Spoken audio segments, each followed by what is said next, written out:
Love you guys so much.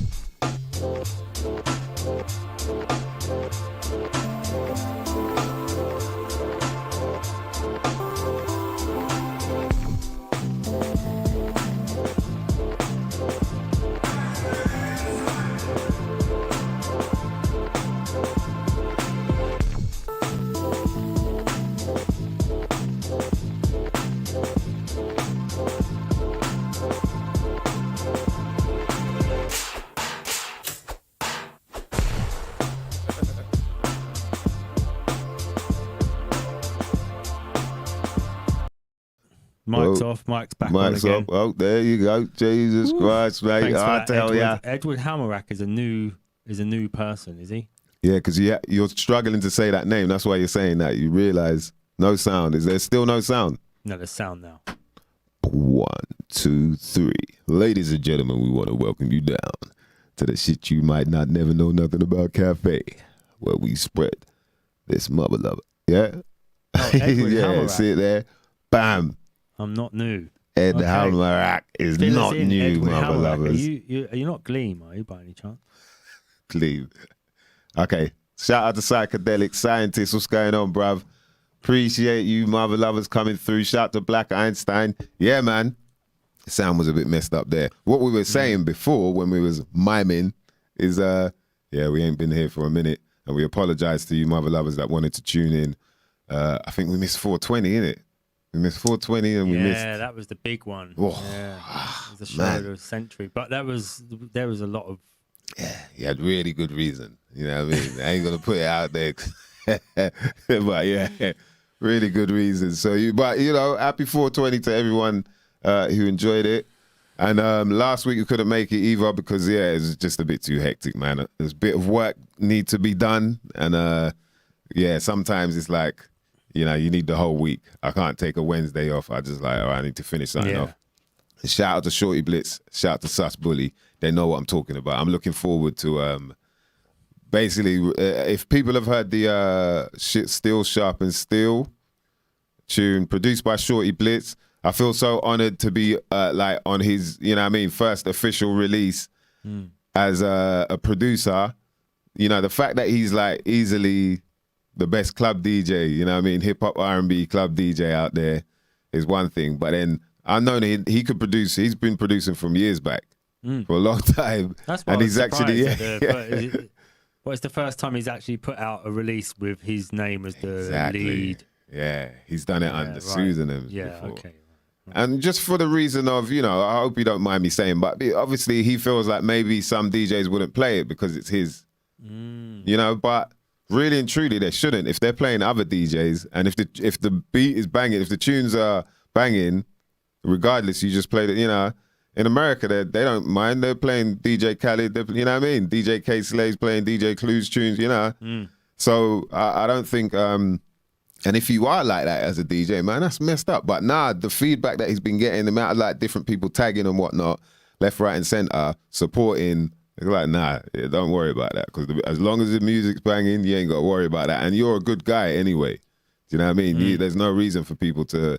But I get why he can feel like that. Because, you behind the scenes, you know that certain people are hating yo, my man's getting all the... How come he's got the prime time? How come he knows... cut that tune in. Oh, right. How come I didn't think of that mix? You know what I mean? Yeah. There's all that kind of shit going down. So I don't blame him. But the reason I brought that up is that, there's a remix coming. You know what I mean? There's a remix that is still sharp as still. That's all I'll say for now, boy. But looking forward to that, man. Shout out to all the crew that's locked in right about now, all our silent listeners, all the crew in the comment section, the comment sensors. What's going on? Nick Russell, what are you saying, bruv? We got to chat to Nick Russell, Nick Russell? Yeah. He's a man that's been in the scene for a while, in the UK hip-hop scene, worked with a bunch of different artists, doing promotions and whatnot, had his own radio show, and you know what I mean? It'll be good, interesting to see where he's at now. You know what I mean? After a couple years off, you've probably been working still through all this. Shout out to Teddy T, what's going on? Yes. Shout to NM. Yeah, man. Common senses, you got to give love. You know what I mean? It's always good to catch up with people. Yeah, I've been a mad one. So last week I went over to France.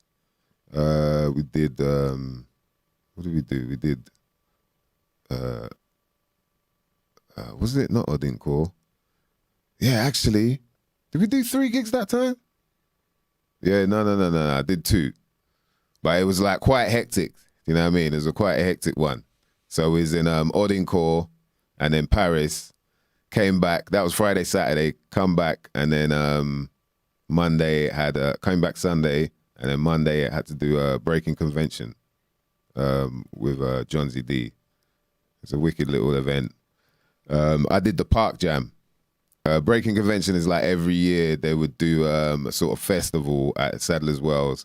And, you know, he's got his breaking convention event. So there'll be performances and whatnot in the theatre. And then they would do other things during the weekend as well. And then end it off with this Park Jam. Just like outdoor, Sparfields Park. I should have promoted it in the last time we were on, but I forgot. Because it's always sort of announced just like 3 or 4 days before. Right, because it's in a public park and, you know, residential area. They kind of don't want it to get too hectic. Right. And they could easily do that because it's free. Do you know what I mean? You know how people get, right, it's free. Yeah. No. Right, what are you doing Sunday? Especially yeah, if there's it's this thing nice on. I don't know, bruv. I might just be chilling, you know.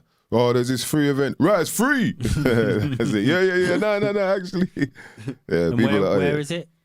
Sparfields Park. So Clerkenwell, sort of. Oh, okay. Yeah, it's around them, you know what I mean? In the city, but. Yeah. And, yeah, man. It was always fun, like, knowing that time's coming up, you know what I mean? It's like beginning of May, bank holiday. And you're like, yeah, Park Jam time. I get to host it. You know what I mean? Man like Maslow, shout out to Maslow, some boy. He's cut off his dreads, man. It's kind of weird seeing him like, right, it's Maslow, like, but without the dreads and that. He's had them for years. So it's good to see him. And there's a bunch of wicked acts that came on as well, man. Some crazy stuff. There was, the florist, Natalie from Floetry. Yeah, she came, did some spoken word. Miss Baby Soul was there. A bunch of like young artists as well, like newcomers that have been working with Breaking Convention, like these young children. So I shouldn't say children, these young. And it was like, rah, you know, some of them really, you could tell they had something, there's something special. So it's good to see all that. People bringing their family, you know what I mean? Shout to Q Rock, Son of Noise. He came there with his son and his grandson. Son of Noise. Yeah. So the Son of Noise, son and grandson. Yeah, grandson of Son of Noise was there. Yo. Yeah, and saw DJ Mada. Yeah, man, so there's a bunch of people there, man. Like, shout out to everyone I saw down there. There's too many names to mention, man. Jesus. Cope and all of them. Oliver Sudden. Yeah, man, too many names. But yeah, so it's a really good day. And then, after that, man, I was like, yo, I just need to catch up on some sleep now because that was quite a bit of work. Yeah.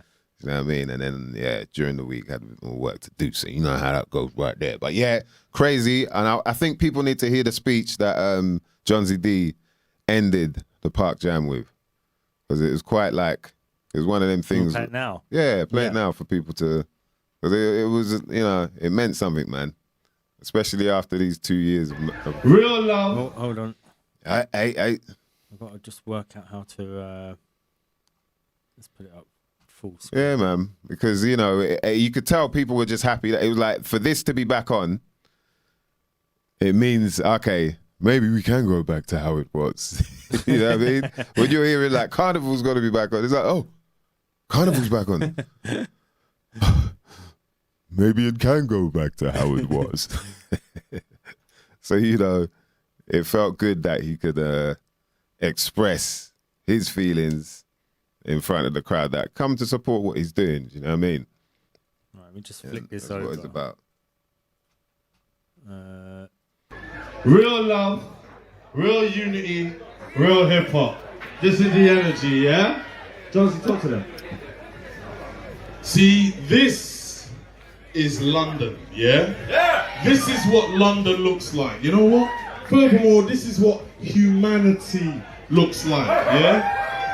There ain't no no division around here. You know what I mean? We are all one people. You get me? Yeah? So all of this propaganda that they're trying to sell us via the TVs, where we're talking about some fractured society, is some bullshit, yes? We are all together, we are one people.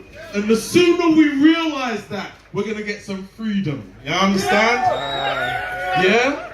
Peace and love, everybody, man. Peace and love. Yeah. Real That's John love. Z D right there, man. Shout out to John Z D. Living legend.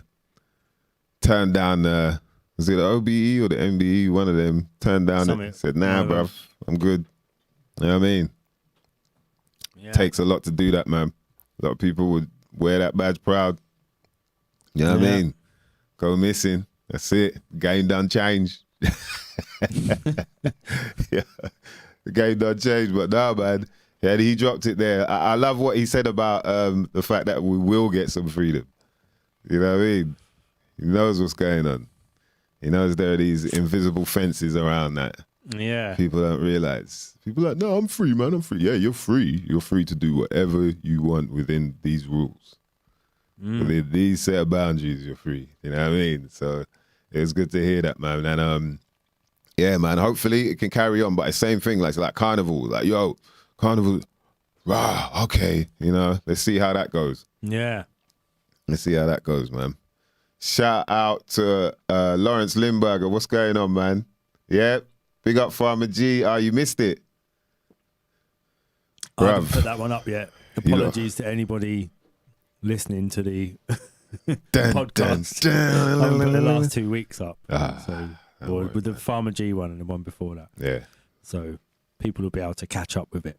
Yeah, man. Shout out to Farmer G, though. He dropped some. That was a good show. Yeah. He dropped some knowledge for us, as always, man. Like, such a good guy, man.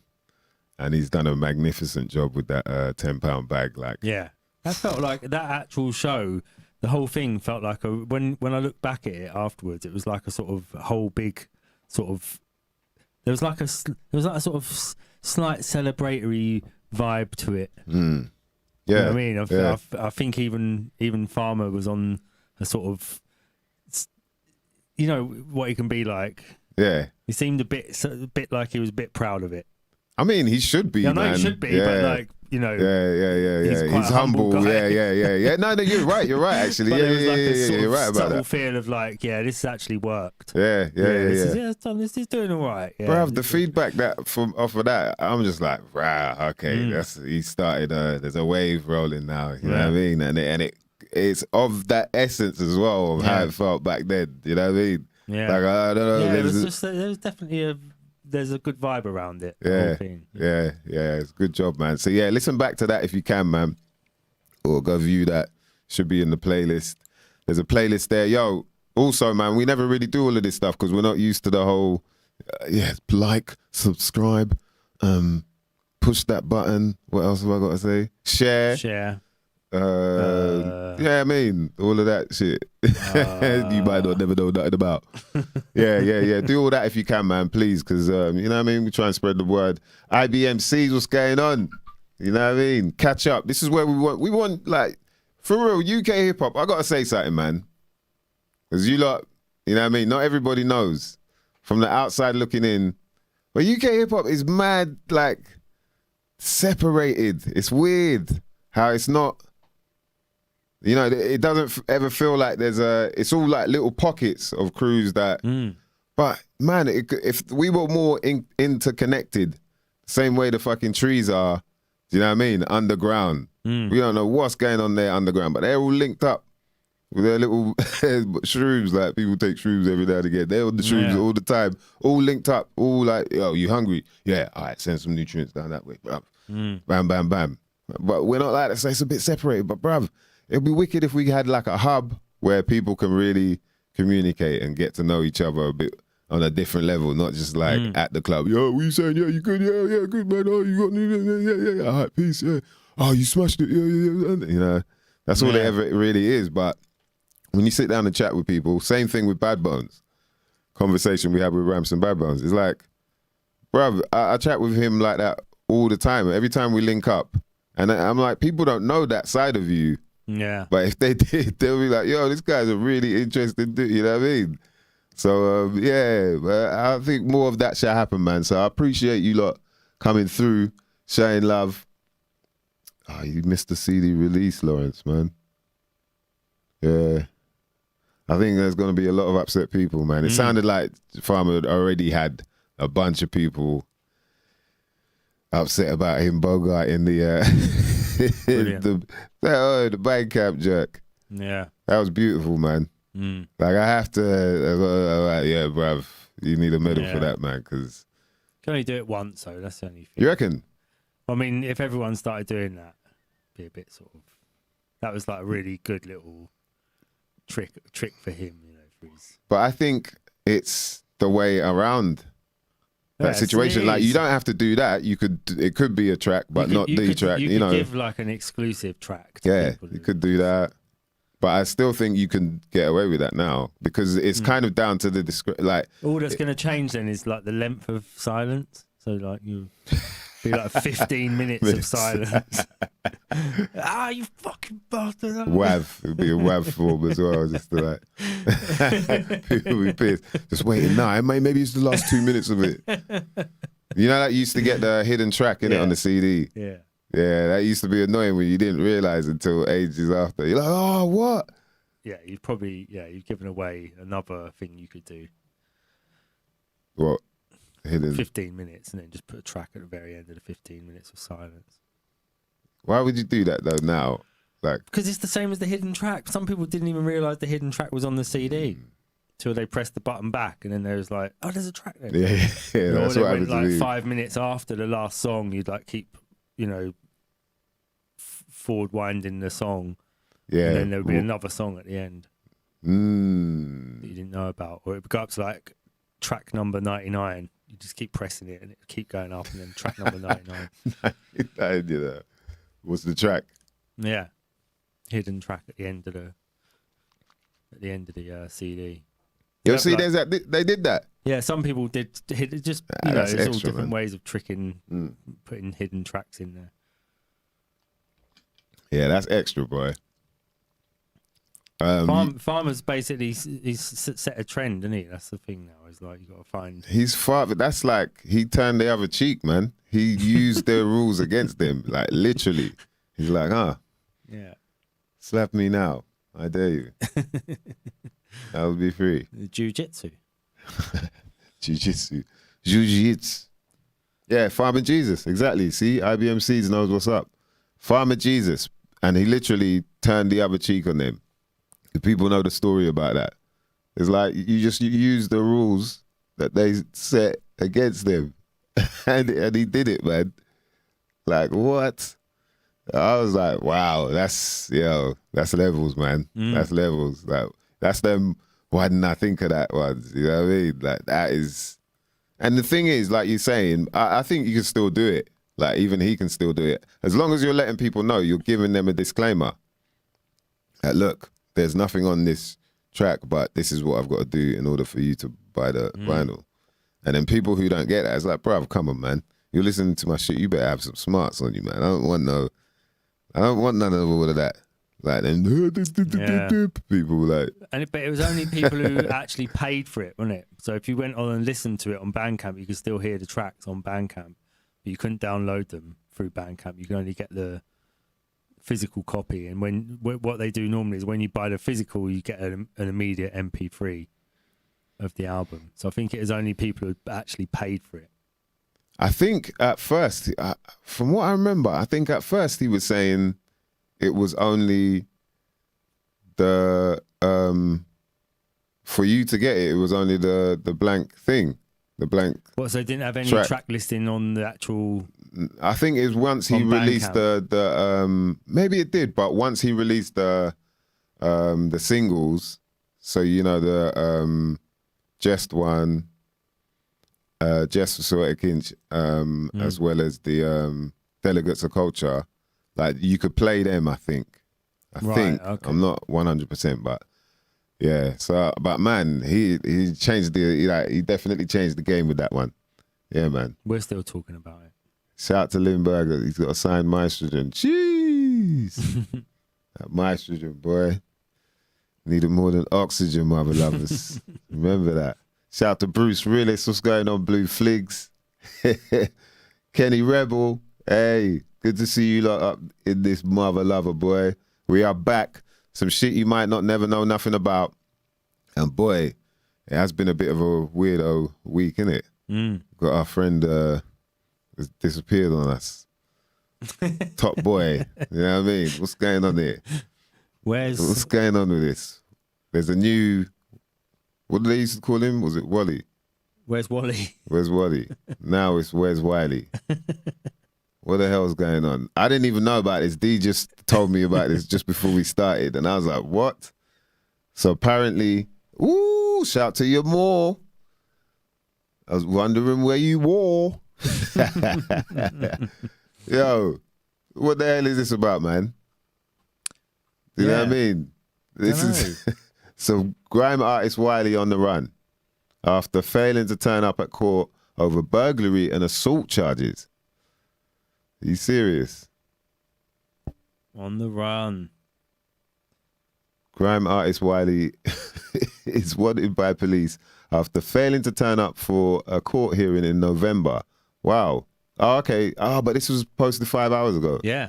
Jesus, he didn't turn up since November. This is in the Independent. Big news. Yeah. So what's that? A fresh appeal. Scroll up again, please. Yeah, a fresh appeal to find a performer whose real name, blah, blah, blah, has been issued by police in Newham. Wow. He was due at Snarebrook Crown Court on 11th of November to face charges of burglary with intent to cause damage and assault by beating. What the hell, man? What? Accused of breaking into a flat in Forest Gate, East London, in August before allegedly smashing plates and attacking ex-kickboxer Ali Jacko. Yeah, this is it. I want to know how accurate this story is. So he attacked an ex-kickboxer. Like, how do you learn kickboxing and not know how to kickbox anymore or don't kickbox anymore? Like, you're still a kickboxer regardless, isn't it? Yeah. So maybe he's turned his back on it, though. They're saying Wiley attacked the dude. Turned his back on kickboxing. Yeah, but I don't think a kickboxer, even an ex-kickboxer, is going to let you attack them. That's all I'm saying. Not just let you attack them, but smash their plates as well. Come into their kitchen. You come into my kitchen, smash my plates. Yeah.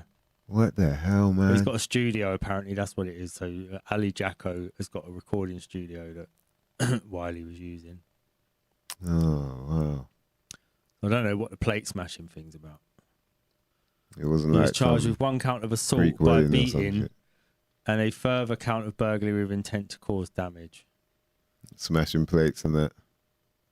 The rapper from Tower Hamlets used Mr. Jacko's recording studio before the pandemic. BP. Known as the godfather of grime, Wiley was made an MBE for services to music in 2018. Services to music. What does that mean, man? Services to music. Dragging it down. You have done the right thing for me. I am music. Dragging it down into,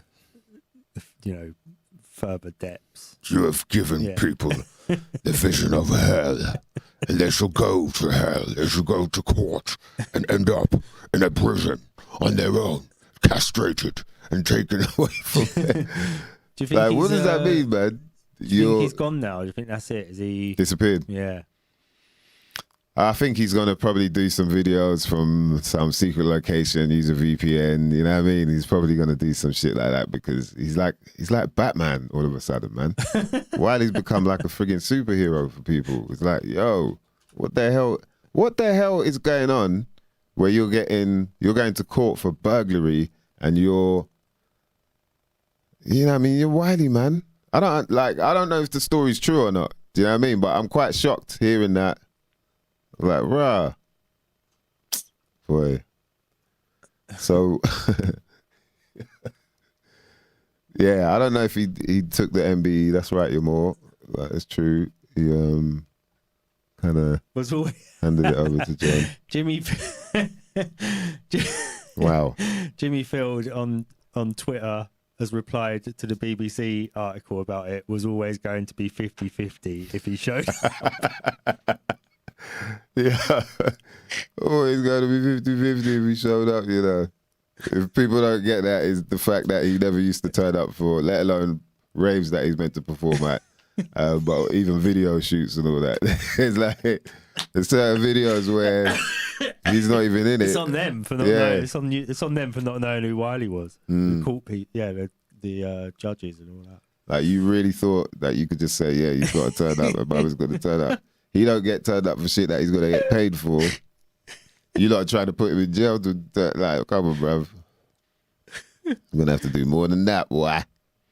Maybe have some plates. But just, I don't know what the plate smashing stuff is about either, man. Yo. Oh, someone's done Where's Wiley? Where's Wiley? Tubbs said he's hiding out in the Kelly Lounge. That's hilarious. We saw him one time. We went to one of them smoke spots. Oh, roll call, by the way, man. What's people blazing out there? Roll call, roll call. Yeah, we went to one of the smoke spots, like in the heart of the city, and he was there, man. Bam, he was there, like billing up behind the counter. He's like, yo, like, bruv, hey, long time, man. But yeah, I can't believe. Like, I want to know how true that story is, because I find it hard to believe that he'd need to burgle anywhere. Do you know what I mean? Or get himself into that kind of trouble. Yeah. Like where he's at. And like say, an ex-kickboxer. Yeah, and then it's like he's attacking an ex-kickboxer. Like, really? Is he? Yeah, you can't take everything at face value, man. You got to take them slow steps and analyze what you're reading. After you read what you read, you got to ask, how do they know that? Do you know what I mean? How do they know that shit? Yeah. You know? And from then, you can work on whether it even makes sense at all, because a lot of the times it's like, And especially like, you know, on them bait kind of outlets, independent. Yeah, okay. In your name it says independent, so that means that you're not part of any. Fuck yeah. Woo, okay, people are talking, the talk. Roll call, mother lovers. What you lot blazing out there, man? Man's on the, there's still some ice cream cake there. Yeah, shout to Tubbs Lish. What's he saying? Oh, yeah, the Cali Lounge for real. I'm reading too far behind. Oh, blue sherbets. All right. Medicae. IBMC says Medicae Noidex. That's a strain? They're strains there. They're sounding all mad, like computeristic and shit. What else we got? It's blue sherbet. Oh. Roll Cali. Shout to your more. Finishing off the Mad Kush. THC gummies. Oh man, he's always on the edibles, boy. Yeah, that's that full body. You feel it all over. Psychedelic scientist showing off right there. Purple mimosa. Okay. Yeah, I got a little. What else? I got some mimosa. Standard mimosa. Bang bang. Yeah, man. Shout out to Thanks to Buds. Shout out to Intrepids as well. They hit me up with the Skittles cake gelato. Woo! Woo! Don't let me say it again, boy.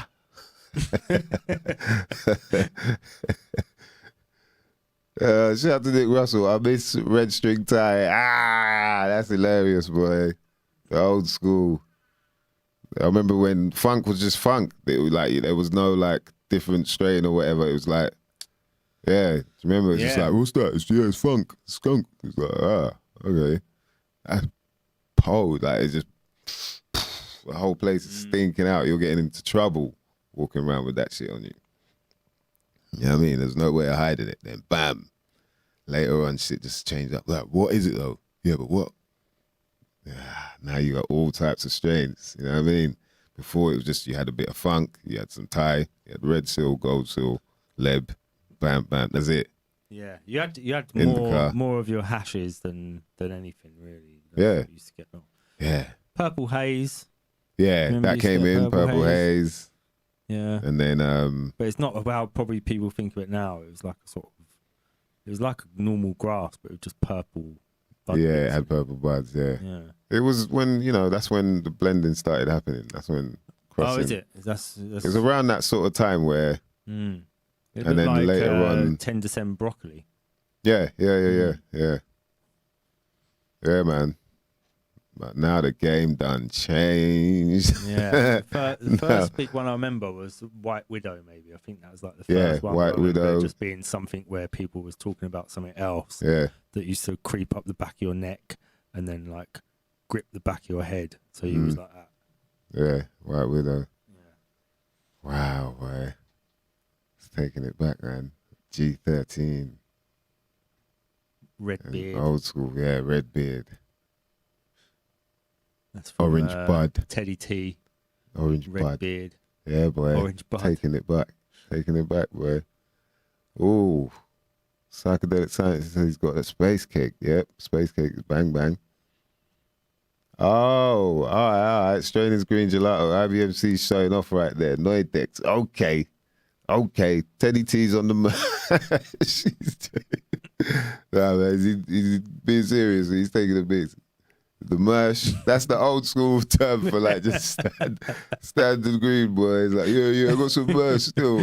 There'll be like one guy, like, what you got? He's like, yeah, I got a little mush still. It's just, you want to feel it? Yeah, it's a little mush still. You're like, yeah. But mush, it could be funk, but it's just like some standard funk, like ammo or something. Someone had a go at some growing. mush. Yeah, or even that. Generally was, yeah. Yeah, my cousin was on that. There's always that one guy who like keep the seeds and stick them in the plum pot. Yeah. Have them growing on the windowsill.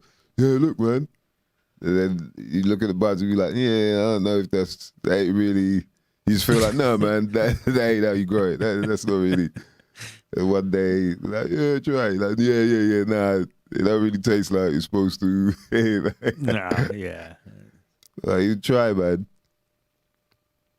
Green gelato, yeah, man. Sounds good. Nepalese temple ball. Oof, that's old school, boy. 2006. Yeah, rolled between a Nepalese man's hands. Yeah, I think they use spit as well, innit? Roll it. So it gives you that extra, like, Tang. Extra, like, yak milk. Tang to it. Mucoids, fats, and, you know what I mean? Yeah, G13 that was back in the day, mate. You know what I mean? Bit of mush. What's the other one? Man. There's a strain, obviously, like Sensi and all that. Was like a big thing. But what's the other strain? There's another strain where it was like one of the first times I was like, yo, like I was blazed so much, like I when you got a banging headache, that's how far the buzz has gone. Like your brain can't even handle. You're dehydrated. You know what I mean? Yeah, everything's just off, and you're just, whoom. And it was like we were. Going to it, but it was like to do with the seeds, breaking up the seeds from there was a way to do it, a special way with a tray. He was doing all that, but then blazing it. Was it indica? I think it was called indica, yeah. But what strain was it then? Because we called it indica, but it had to have been a strain, innit? I got to find that out, man. But yeah, boy, that was back in the day, boy. You know what I mean? Now the game done changed. You don't stop hearing a new name. It don't stop. Like every day. You rarely get the same one, do you? What's the... Yeah, there's always a new strain here, there. There's probably, I reckon, what do you reckon the average is? Every day you lot. Like there's some connoisseurs in the, in the common sense room. And so they'd know. But the ratio of like how many strains pop up like every week, I'd say probably like 10 to 20 names might put. Yeah, of new shit. It must be, man, because it's ridiculous. Solids. Oh, Durban Teddy T, Poison. Solids. Yeah. That's so, yeah, solid. Yeah, it's Rocky Slate. That was basically, Yeah. I mean, I don't remember having much actual weed, proper weed. Mainly solids. You know what I mean? It's grown-ups. It was on solids. Yeah. But what's funny is that the solids came from Bud, didn't it? Yeah, but it must have been easier to get across Europe because it used to smell like petrol as well when they'd like put it in petrol tanks and all that. Yeah, slate and soap bar. That is the main thing. Soap bar. Soap That's bar. like the main thing we used to get. Oh gosh, yeah, Soap bar. What does that mean? Like, yeah, it looks like a big bar of soap. I don't know if that's why it's called it. I don't know. it was nice though. There was a time, smell. yeah, had that petrol-y smell. But the red seal, man. Did you ever smoke the red bit of the red seal? Did anyone ever do that? Smoke the red bit by accident? Like, yo, that shit messes you up, boy. It happened to me once.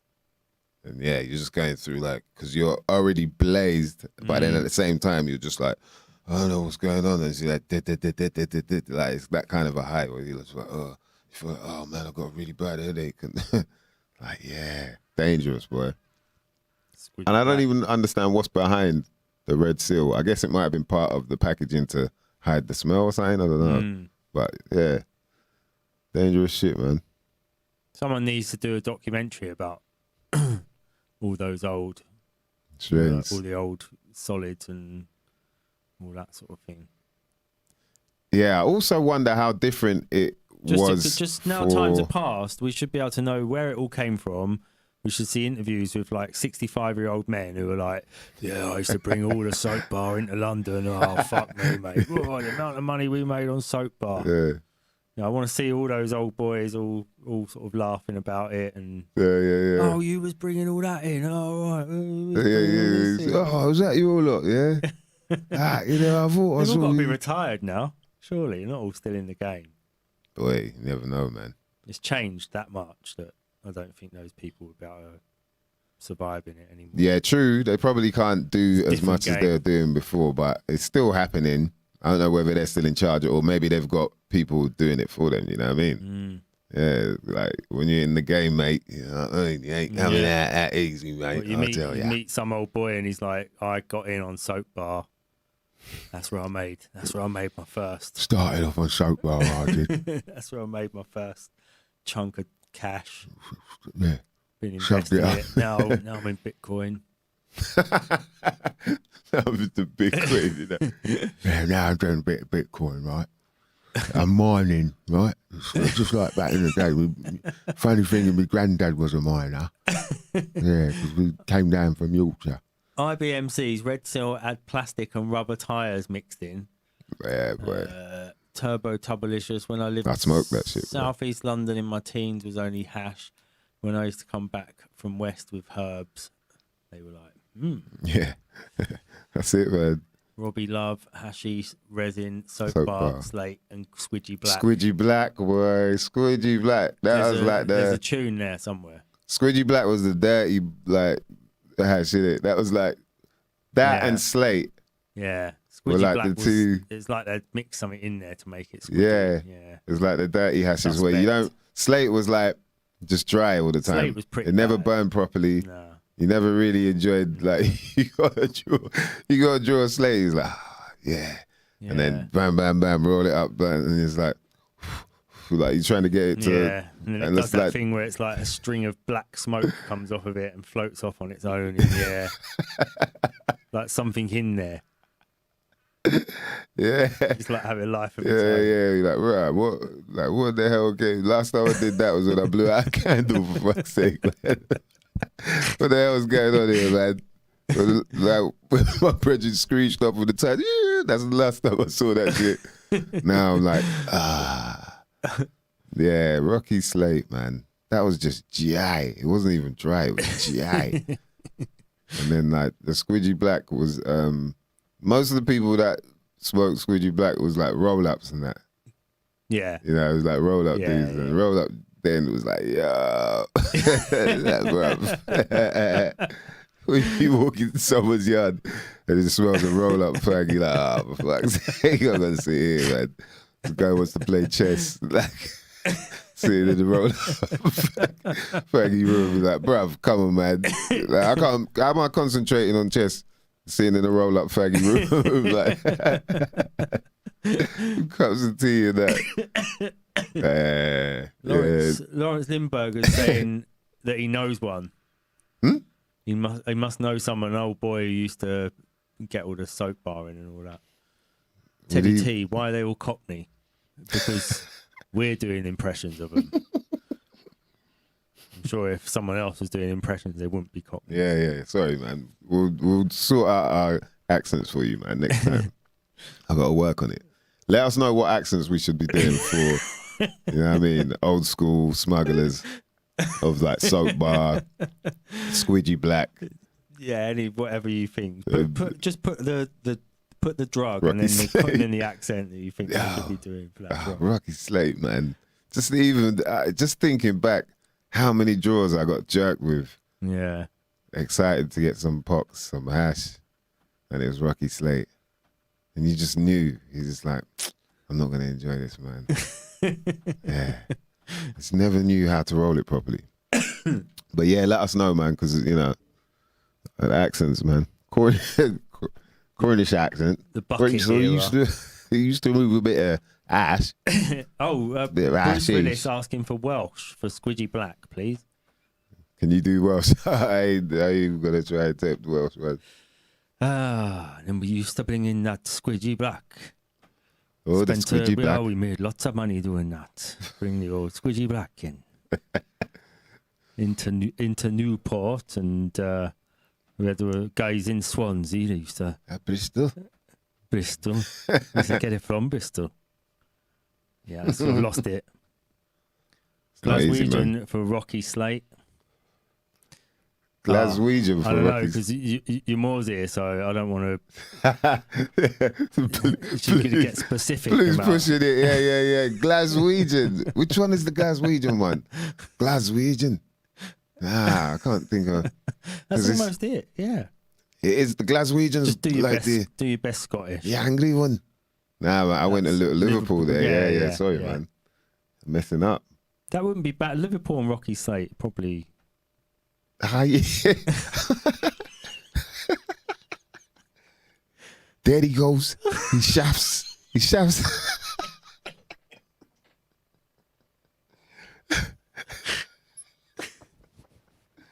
There he goes.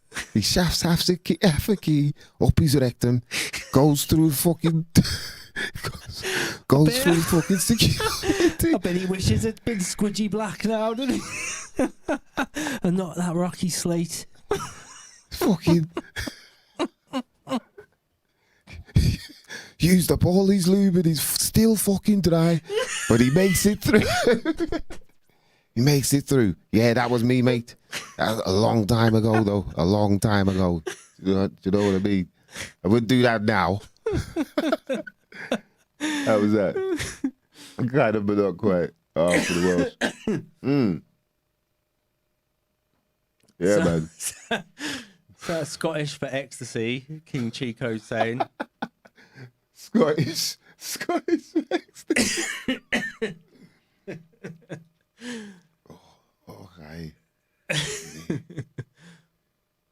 Nah, I gotta practice it, man. I can't. Your boy's gonna cuss me out, boy. That's what I'm afraid of. Yeah. I'm afraid of bumping into her again. And you know the worst thing is as well for us, because obviously like there are regions for Scottish. Yeah. They might like mix them up. You don't know until someone tells. Do you know what I mean? Sound like a Cornish Londoner. Yeah. Jargon could do a really good Scottish accent. Jargon, yeah, he's really good at it, man. Back Jags. He's like, he used to have bars. He's got bars with a Scottish accent. Teddy T, Geordie, Mersh. Geordie's talk again. They say, why are you, man? I know they took Hey, my nan. well, yeah, My nan but- was from Sunderland, but I know they sort of Geordie. She was a Mackham, South Sunderland. They call them Mackhams. Geordies, Newcastle. Oh, what's the Geordie about then? Why Geordie? I don't know why they're called Geordies. It's just only Newcastle that's Geordies. And then south of the south of the Tyne or whatever it is, they're called Mackhams. Ah, that was hilarious, man. Man said, wait. So man said, what? Geordie Mash. Yo, just the word mash, man, it cracks me up because it just puts down the weed. You know what I mean? You're just like, right, what's that? Is it some star dog? Or no, it's just a mash. Nah. That's mush. That's mush, man. Mush, man. Yeah, there you go. That's See, not... I can't keep it up. That's mush, man. That's mush, man. Wait, what you smoking? Smoking that mush. Yo, how does the accent just switch up like that? It's a few miles up the road. They're like, yeah, no, like, rah. Yeah, it's deep. Hey, shout out to our brother Gleam. What's going on, bruvs? Ain't seen you in a minute. Good to see you back, man. Common Sense is in the building. Shout out to King Chico. Yeah, see, now we got to work on the accents, man, because, yeah, for real, man. Definitely. You know what I mean? Smugglers. But first of all, we got to try and interview some of these smugglers. Like, I think that'd be a good idea. Yeah, I'd love Like, to. I like If what- anyone I like knows what you anyone want who with wants to come on, it'd be a fucking good show. Yeah. Get an old, any of the accents we've done. An old Geordie talking about Mersh or an old Scotsman talking about ecstasy. I don't care. Yeah. It'd be good to hear about all that old, late 80s, early 90s solid trade. Yeah, solid trade. Do you know, like, thinking about that, yeah, you got me thinking, because I know someone who used to be involved in the early rave scene when they used to do illegal raves. Yeah. And they were like, it was free and it was like you'd put it on in some field somewhere off the M25 and and it's like the story behind that is just crazy, man. Like the That'd shit be like we were good. just thinking like, how did you get away with that, like with the police then, like, and then just talking about like, yo, we just made sure it was just jam out. It was like from there was too many people there for you to even get through. They're just like, what are we gonna do? That'd be good, yeah. So but shit like that would be really interesting, man. Because back then I think there was a whole thing where clubs didn't really open past 12 or something, or 10 even, like some sort of early time, and then they were like, yo, we want to party, man. We want to stay out, and so there was this whole movement. It is. The whole thing's interesting how it all came about, and that was like that the whole criminal justice bill thing that they had, where they basically banned people from being able to get together and Oh, it sounds familiar. Yeah. Just as you said it, you realised. Dun, dun, dun. So they banned people from getting together, at home as well as basically just banned like the open air raves. That's why it all sort of ended, and that's all sort of go to into like more like formal stuff and organised and having police there or security there, all the rest. So they sort of monetized something that people were doing for nothing before. Or for very little, I think people were still making money out of illegal parties somehow. Yeah, they got like you can't police Must the have whole been. friggin', No, I don't know how they was making money out of it, but they must have been making some money out of it. Yeah, what as in putting on them The promoters who were Yeah. illegal parties. I think there were some that they were making people pay, and then others where it wasn't. Like there was some free, some weren't. But it was quite amazing, even like the idea of how they're promoting it. Because I was like, right, it weren't like now you could just Facebook everyone, you know what I mean? Or do a live or whatever it is and promote it.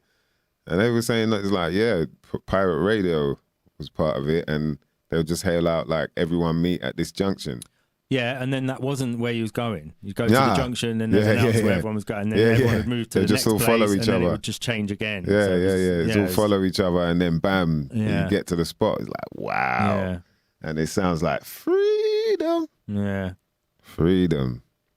Compared to now, you know, I was chatting to my brethren, old school brethren, Mr. Reds from Transmission One days. Yeah. And we were talking about how garage got banned.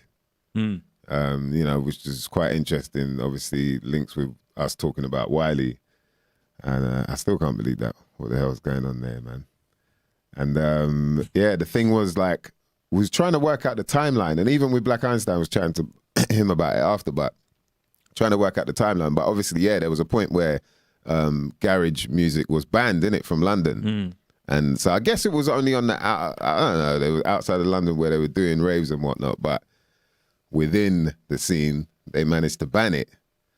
And it's like, right, how did they manage to do that? Obviously, there was, you know, a lot going on at these raves where people were getting stabbed, shot, you know, they were finding, you know what I mean, dead people and all that, and around the clubs and whatnot. So I get that side of it, but then like, how do you get every promoter to stop playing the music? And you know, he had his suspicions on what it could be, but yeah, it's quite interesting thinking about how culture can be switched, like, and who pulls the switch, you know, who makes it so that like, oh yeah, this is dying out now, dubstep's not as big as it was anymore, you know, like how does it become that, and where people kind of move with the culture, you know, like I remember going to jungle raves and that, and you know, you're seeing it was bare chicks there, like, oh, everyone's like, rah.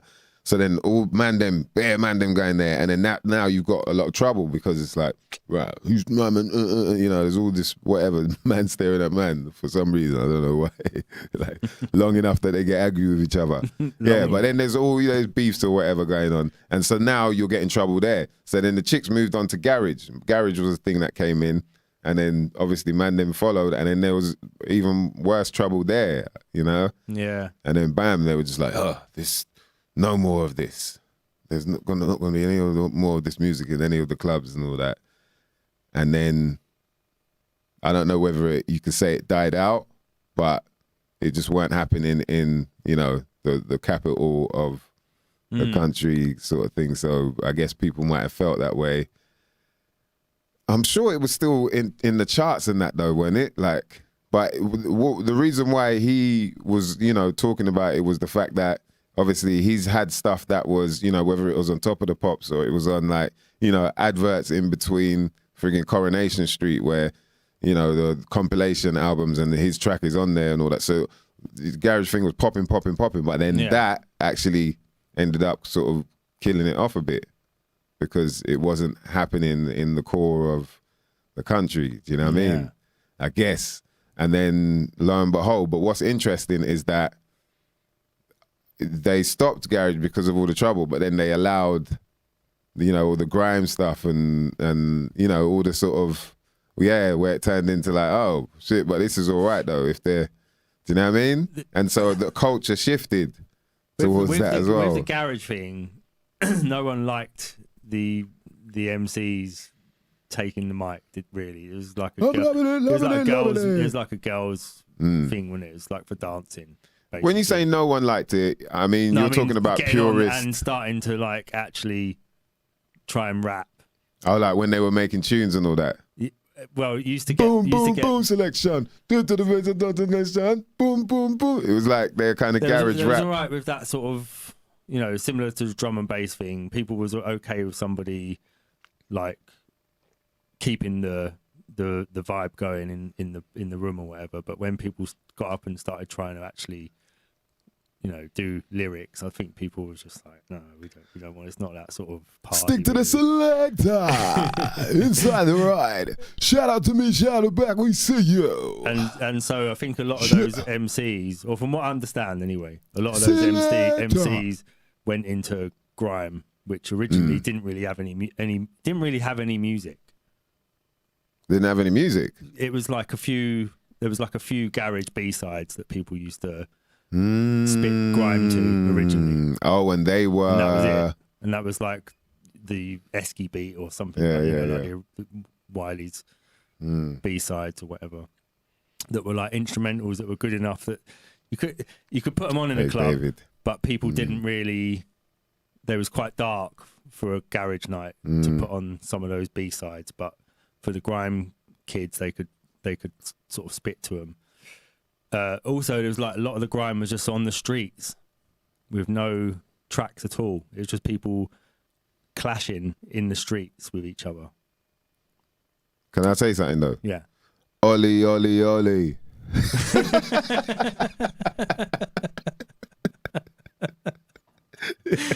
Yeah, go on. Yeah, so a lot of that early grime stuff is just people clashing in the streets. And what were they clashing to though? So you're saying Nothing. the B-sides of nothing. just a cappella. They're just in. So if you look at all them the early sort of like okay, yeah, video, you loaded the mics and all that. Okay, it's all just people clashing in the streets, wasn't it? There weren't really any tracks. And then but I sort of guess like, it's people start using things like PlayStation beat making software to start making tracks. So the early grime stuff is all really simple and sort of just, trumpet sounds and really basic stuff. Yeah, but it's do not, like, you very really musical. like it? Do you really need it? What, garage? Yeah. Yeah, but the sort of darker stuff that grime really sort of took hold of. So no one wanted anyone to get on stage and start talking about themselves at a garage night. They didn't mind if people were just doing what were they called? They were MCs, isn't it? Like a garage MC. Yeah, but what was that? Who done that song you just sung? MC Neat, innit? No. Was I doing MC Neat or was I? That's fucked up. I know the worst thing is I know MC Neat from all the way back then as well. Yeah, like the Transmission days. He was on Transmission 1. right. And then obviously became the what's the lyric he's got? I forgot it, man. But there's a tune that everyone used to. Oh, with a little needs unlocked, we can make it true tonight. That's it. Yeah, the one you was doing was. I was doing. Do you really like it? That was. Loving it. Yeah, we love it. Like it. And it wasn't. One of them was from like Hijack or something when he was. Yeah. MC Unknown. Yeah. Comanche Sly. That's it, Comanche Sly. And then I think Sharky P. Shout out to Sharky P. MC. No. Oh man, how am I forgetting his name, man? Really short guy. And he's like, they're loving it, they're loving it like this. DT, MC DT. Yeah, MC DT. Woo! Taking it back, boy. Trust, man. Yo, you lot don't know, boy. Teddy T's asking if you do a Welsh garage MC. Do a Welsh garage MC. You lot taking the piss, man. I can't even do Welsh, let alone. Do you really like it? That's a skill, man. Yeah, DJ Luck and MC Neat. That's it, man. Yeah, MC Neat. He was a jungle MC, man. For that. So, for me, yeah, like from my point of view, garage came about. You had MCs were doing jungle, and then from there moved into garage, and then from there moved into the grime thing. Right? That's the influence was off the back of that. But obviously you had hip hop always there in the so in terms of lyrics and maybe flows and whatnot, there's still something coming from there. But there was this UK thing, which is a mixture of patois, like Caribbean accent, and then obviously the UK thing, like street, you know what I mean? And then there's the whole thing of like whether hip hop is even our thing. It's like now they're making our thing, off the back of the sort of jungle, the sort of house, happy hardcore MC sort of stuff, and then blend that in with toasting from the dub reggae, you know what I mean? Yeah. And dancehall and whatnot. And then that, I feel like, has amalgamated into something which became more natural, I guess, for people in the end, which was, you know, now what we got then what was coming in with the grime thing. It's like mixing all of that, everything, the jungle MC, the hip hop you're hearing, the reggae, the, you know, bashment, blah, blah, blah. And then bam, you've got that where they're clashing on a sort of dancehall thing, but then, you know, and so you could repeat the lyrics if you want, that sort of thing. But yeah, psychedelic scientists said it there. Hip hop is the best. So what I sort of, you know, my sort of take on how it moved into what grime became is exactly what you're saying. Back in the 90s, it was a much more of a sort of, well, listen to like London Posse. So that sort of, that's the sort of voice of UK hip hop for that early 90s onwards, and then that jungle comes out of that similar sort of voice. Ragga Twins, you know, it's all sort of Jamaican patois, toasted, but then by the time that it turns into like a grime style, there's like an American influence of like gangster rap. There's really, I think in the later grime, like as grime started to develop, but in the beginning, they were coming off the back of like jungle MCing and garage, like garage. Yeah. So but that's what I'm saying. I think they were the people who got kicked out of the garage raves for trying to spit lyrics. Yeah, not probably. For just, not for just rhyming with the beat, keeping everyone in the party and all that sort of thing. I think the people who came on stage, or from what I remember, the people who came on stage and was like, and started talking about themselves. People were just like, nah, you can't. You got to keep the party going. You can't just come on here and start, you know, doing gangster lyrics at the party. People don't want to hear that. And it sort of had like a dark edge to it as well. I think when people were trying to enjoy themselves, someone comes on and brings like a dark vibe to the rave, so they got pushed away. And I think that's really why like grime starts on the streets instead of in the clubs. Yeah, but it's also got like a sort of more darker feel to it than all of that actual lyricism did back in the 90s, you know, the early 90s. Then you get that crossover somewhere around the millennium where there's like, instead of the South London voice being the dominant voice in UK hip hop, suddenly it switches to North London. And there's like a split in that, like the sort of the like grime stuff is still like a South London type vibe, like maybe more of a Jamaican influence in it with the clashing and all that sort of stuff. And then the North London stuff is like a bit more of like a sort of golden age rap thing. You know? That's what I see it. That's what I always sort of saw. That's it interesting happening, point of there view. was like a new thing came in, and like Low Life and all that was like the sort of center of it all in a way. Or that was the 2000s. Sort of thing. around about then, I think you sort of started getting this more like a overall sound to UK hip hop that sounded more like that and less like down south. Whereas it always sounded like it's from south of the river. That's interesting. Before, I don't know why. So like Roots, Maneuver, all the old school UK lot have all got that sort of Twang, south sound. Yeah, it's fun. You know what? I've always it's thinking about it now because Twang, Rodney P, obviously Scheme and all that, and it's like people always ask me if I'm from South London. I'm like, no, I'm from West. Like, why do people always say that? But now it's like, of course, that's why. Moment, but Glimas, that was a interesting one. He said, check out Wikipedia. I think it was to do with the list.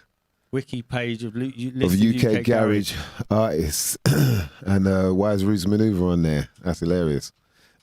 I mean, first of all, probably because it's wiki. That would be a strong indicator right there, my brother. because Wiki is nuts. Wiki said that I was half Australian. I don't even look at Wiki for myself because I think it's ridiculous looking at something I don't know who the person was has written about me. You know what I mean? Like, I haven't touched Wiki, and I'm not. You know what I mean? I just don't know who's behind it to even trust. So I'm not even surprised. Roots Maneuvers on there. That's hilarious. Yeah. That is hilarious. But yeah, so what would we say? Okay, Pay As You Go, they were probably the ones that kind of brought it to the forefront that this is kind of garage, but not garage. And then, you know what I mean?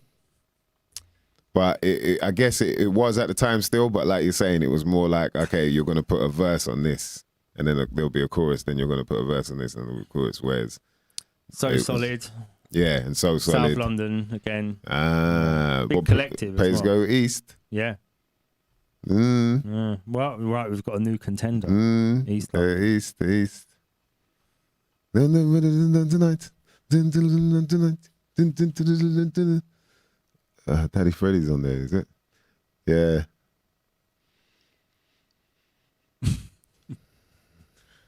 You can. Gleam said you can find grime in the garage, but never a garage in the grime. No one wanted Arms House at their mum's house on a night out. Shout to Bruce Willis. He said no one wanted Arms House at their mum's house on a night out. You don't want Arms House. What was my man's name that used to do the sound effects? Flirter D, innit? Yeah, I used to be like, how the hell does he do that?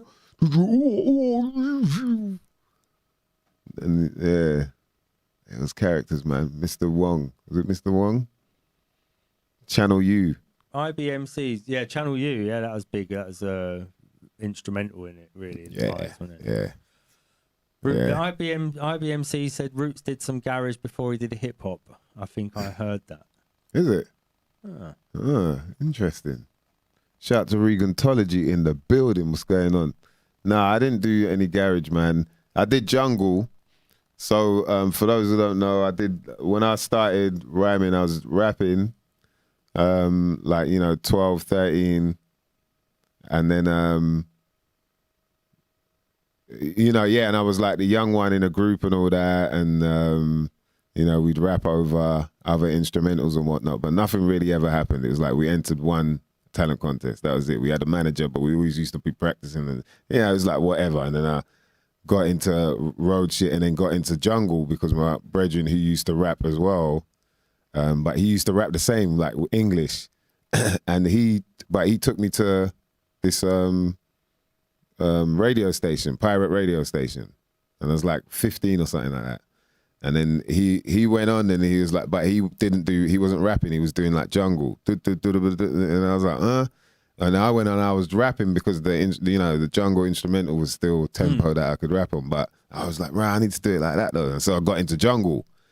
And then, and obviously like rap, I was just like, yeah, you can't, no one's, it doesn't work here type thing. And then it's a jungle, and then realizing like, right, people don't really give a damn what you're saying in jungle. They just want to hear a bit, yeah. So, yeah. So then, but through that, it was like we got to be like ghetto superstars. You know what I mean? Throughout West, we're on this radio station called Transmission One. That's who my brethren I was chatting about. Reds, Mr. Reds. He was a DJ on there, so I used to MC for him. MC BK, Baby Kevin.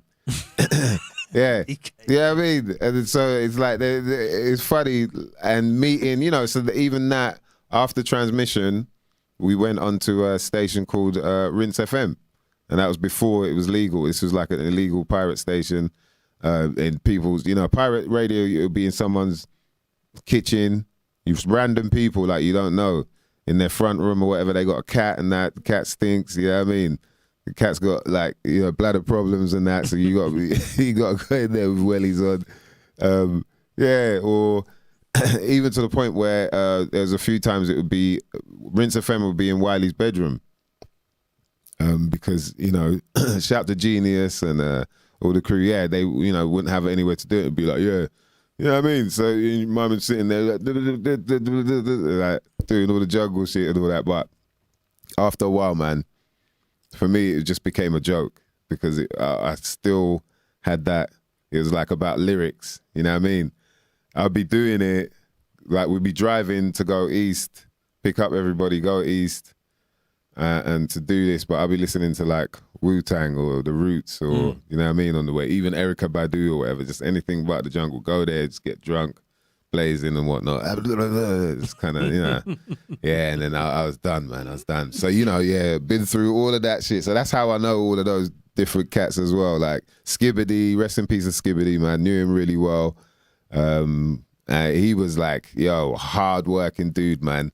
I actually met him like in the early stages when I've forgotten the name of the rave, but it was like an event that him and Skits used to do and a few other people, and it was like one of them sort of like underground, you know, sort of tribal jungle raves.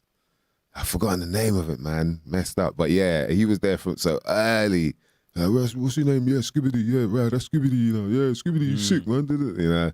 And then so throughout the years, I've seen how hard working my man was, like how much he's done and who he's become through all of that. So it's like crazy. I can't imagine how many people heartbroken, you know what I mean, just like I am, to see that he's gone, man. But yeah, rest in peace to a legend, boy, in that jungle scene. Yeah. So people like him, Stevie Hyper D, another guy, rest in peace. Yeah, like, you know, knew all of them sort of guys through the years, man. So it definitely feels like a blessing to, because I feel like as well, it kind of helps with, like, especially with the jungle, when I stepped, like, you know, into this UK hip hop world, which I didn't really know there was until, you know, like talking about going to Mudlands and all that sort of thing. But until then, you know, because a lot of people are just stepping in through that, they're not really getting the experience I have. When I came in, my voice was already there. I already had projection and all that because you had to work on that anyway through, you know, all that loud shit. You got to be able to. And shout out to IC3. He used to teach us like how he used to practice projecting his voice, making sure his voice is louder. He'd turn the music up and then just try and shout over it. Yeah. You know what I mean? I just gave you a little gem out there, all you young budding MCs. If you really want to get that projection, you know what I mean? You turn that shit loud and try and rap over that mother lover. Yeah. You got to use the diaphragm. He was like, la la la la la la. Nah, man. Yeah, it's old school. Yeah, it's old school shit like that. That bam. Oh, okay. And that gets your breathing. You were like breathing patterns right. Yeah. Everything. And you ain't got no choice because you're like, right, yo, how am I gonna get louder? Okay. Yeah. Bam. So yeah, man. You know. That's and then what was it after the jungle? What was the sort of switch over point? Because I got just so sick of it, and well, the main switch over was when I got sick, when I got the tracheostomy. Yeah. Because I was toying with it. I was like, listen, you know, buying albums again, and you know, like just back into it heavy. I used to check the Twins. Like, I used to buy a draw off the Twins, and that they lived on the 5th floor. Shout out to Martin and Michael. Go there, bam, and then they'll be playing like just hip hop. They'll just every time I go there, I buy a drawer. They let me sit down, bill a zoot and that, and then they'll be playing bare hip hop. And they used to do this thing where they'd every day they'd pick a new word out of the dictionary, and that would be their word of the day and all that. Yeah, and they got me into it, and you know, just all like listening to Master Ace, Big Daddy Kane. They were just making sure I'm hearing the shit that I was hearing back, you know, when I was young. Yeah. Like, yeah, I want to rap 12, 13. No, not really knowing what the fuck. And so, yeah, that really got me back in. But then it was only until, when I got ill and then kind of realizing like, right, my voice has gone, you know, I couldn't use my voice, I have to talk using a pen and all that. Then I was there like, yeah, you know what, if I get through this, I'm going to go for this rap shit, man. I'll go through it. So then bam, you know, obviously tracheostomy out, working back on getting my neck back, into a better sort of growth and whatnot. And then, so I'm wearing a neck brace, but then going round to my brethren Ryan from school, Holland Park. We called him Orion. Me and my cousin Del would go around there. Skits would come down there sometimes as well. But it was like after I had spent a few months like getting back a bit more healthy, and then once I could get back out again, after about 6 or 7 months or something like that, then I'd go check him, and he'd make beats just like these raggo, Wu-Tang RZA type beats on his Amiga, and then we just sit there and freestyle. So I got a neck brace on, like freestyling, and yeah, bam, and just working on like, I want to use my voice. Like I remember we used to listen to MCD and all that. And he was the one that really made me realize, like, yo, you can rap like how you talk, but you got to make it so that everyone can hear, not just the people around you. Do you know what I mean? So it was really like working on, okay, my tone and making sure it's not too like Cockney or not too ragga, or, you know what I mean? Not too yardie or whatever. And then, so that was what I was working on for. So there's like a year and a half, 2 years of that. And then once I like, fully, because I had to spend about a year and a half with the neck brace. And then once I, could kind of get back around in it, and then bam, I was like, right, go out, bam, bam. I must have went to, who was it again? I think it was either Gravediggers or it was someone at Subterranea in Ladbroke Grove. And then I was there in the crowd. I think it was Gravediggers. And then bam, I was right next to Skanky D. He was the old school brethren that was in the crew that I was in when I was a kid. Thinking that I could be a rapper. I was the youngest in the crew. Then my name was Ragamuffin BK. Ragamuffin Baby Kevin. Yo, that's hilarious, man. So Ragamuffin BK. Yeah. And he was like, I feel like I've spoke about this before, but yeah, he was like, Ra, what are you doing here?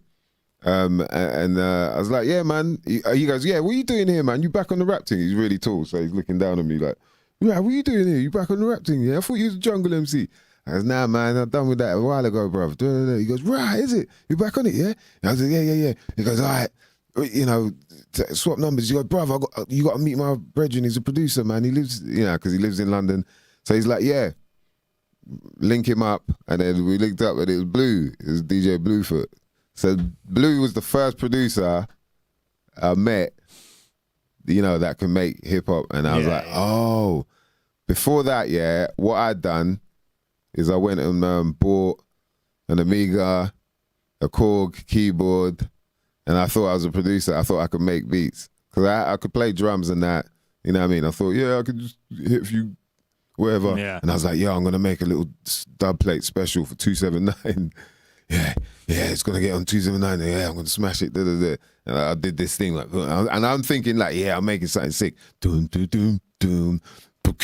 I was like, this is sick. I wrote some bars to it and all that. Yeah, this is going to be. And when I finally met Blue and sat here and he's playing beats and that, I was like, later. I didn't know what the hell I was doing. I was like, does anyone want to buy a Korg, an Amiga? Like, I ain't. The drums, sample, like, I didn't know any of that. So what I made, to me, was cool because you for anything.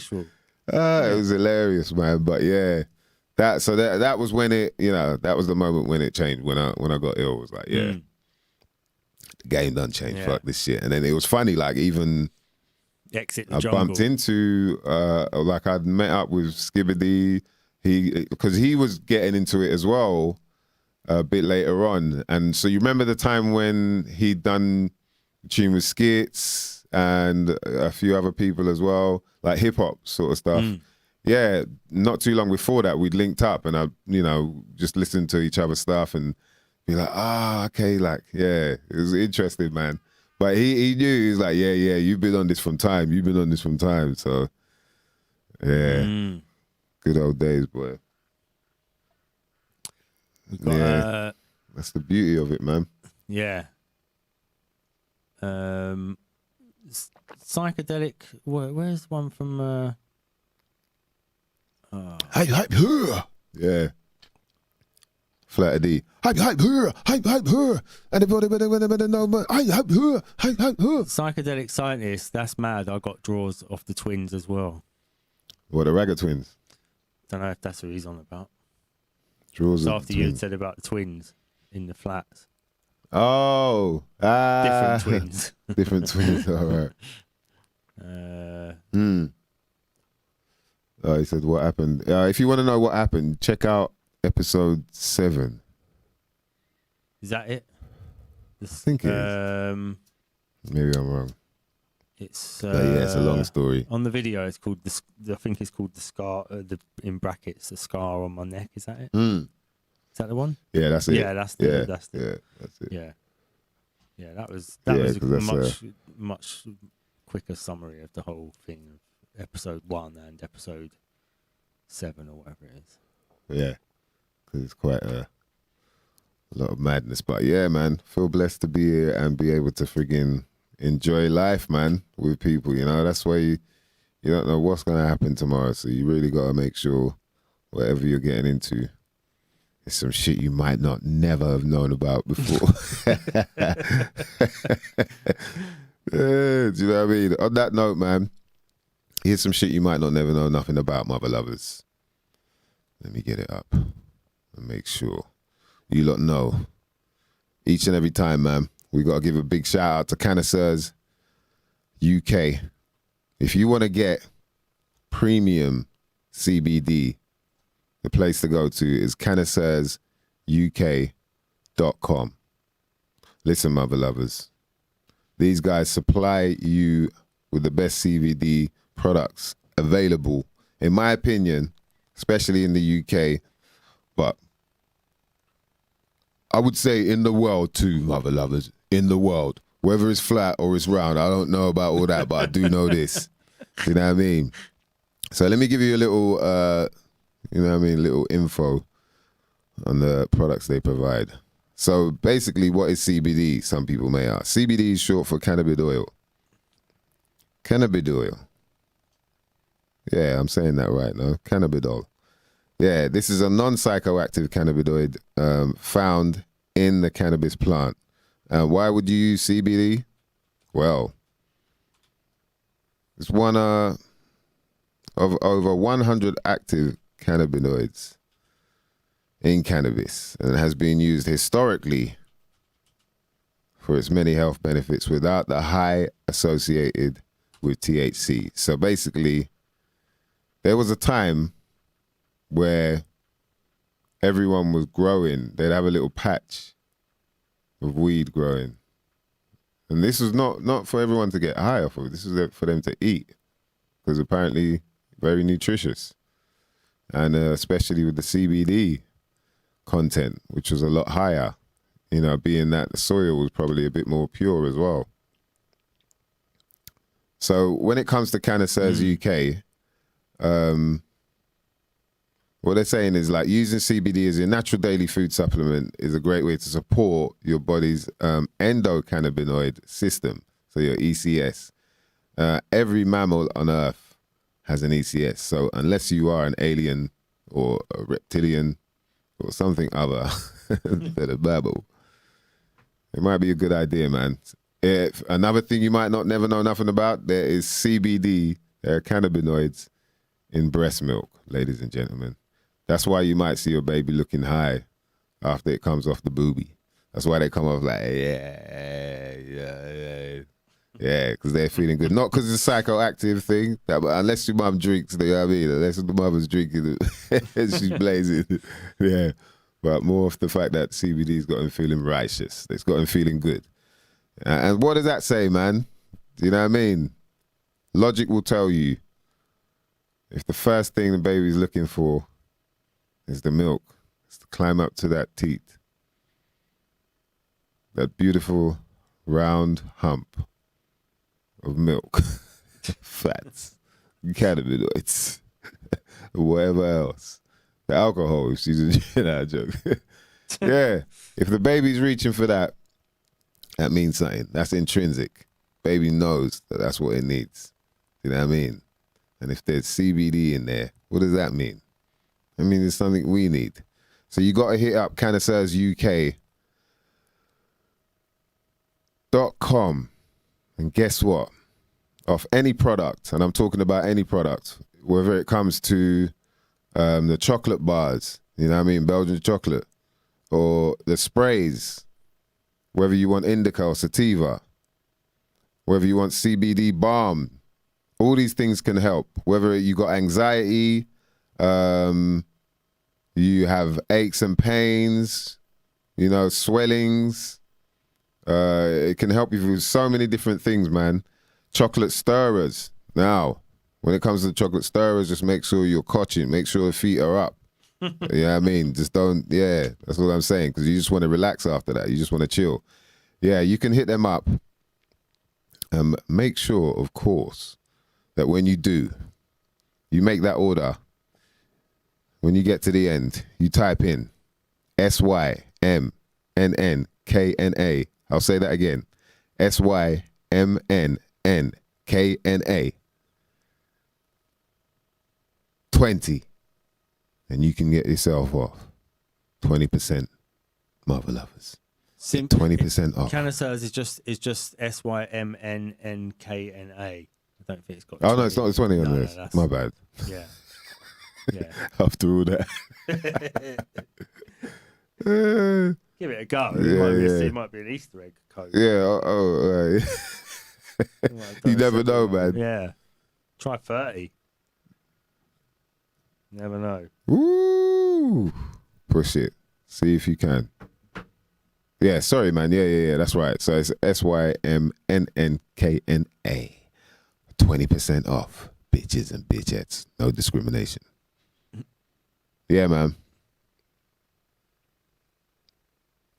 I'll tell you what. If things don't change, man, I don't know where things are going to go, bruv. You know? It's just like John Z was saying, until we realize that we are all in the same boat together, we probably won't get no freedom. Do you know what I mean? Yeah. So I think it's quite tricky, you know what I mean? Shout out to all the awakened ones over there, out there. You know what I mean? Like, people are slowly kind of getting a better understanding of what kind of deception is going on out here. But obviously you're still surrounded by a lot more people that aren't, you know, and still glued to the TV and whatnot. Still reading the papers, like believing everything they're seeing. Yeah. So, you know, it is a bit weird. I think, you know, everyone's a bit happier now that we're not so much locked down and whatnot.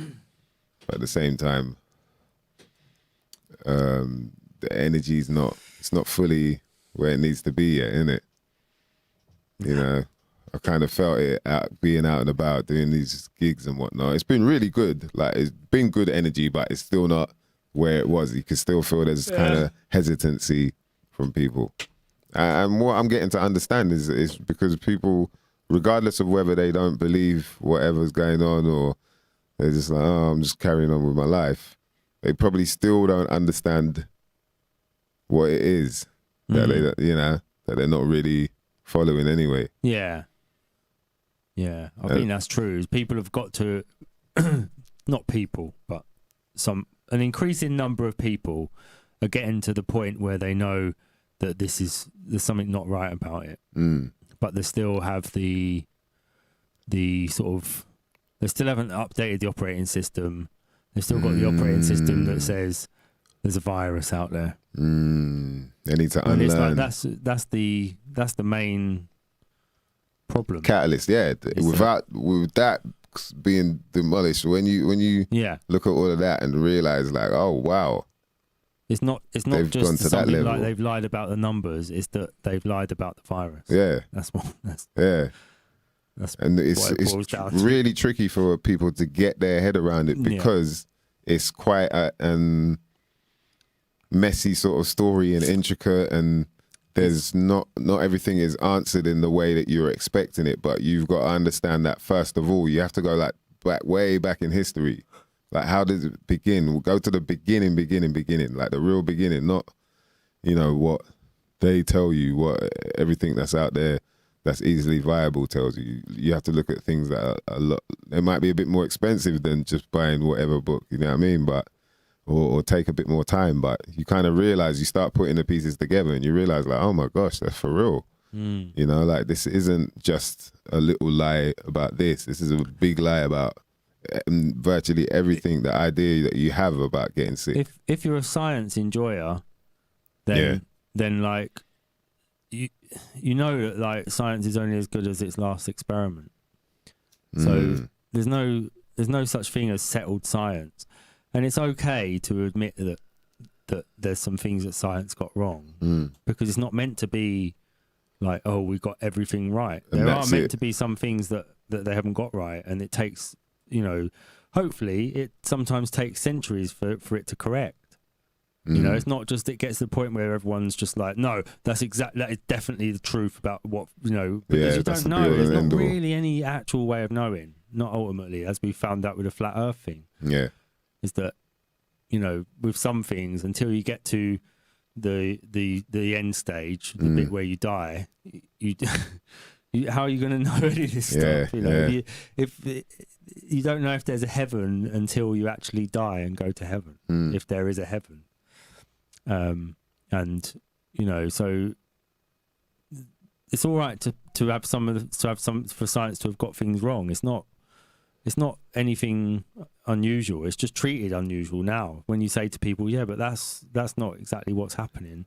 It's people interpreting what's happening in a certain way, and it's understandable. I can see why people think that viruses are created outside the body and then enter into the body. I can fully understand why people have this idea that you're being attacked all the time.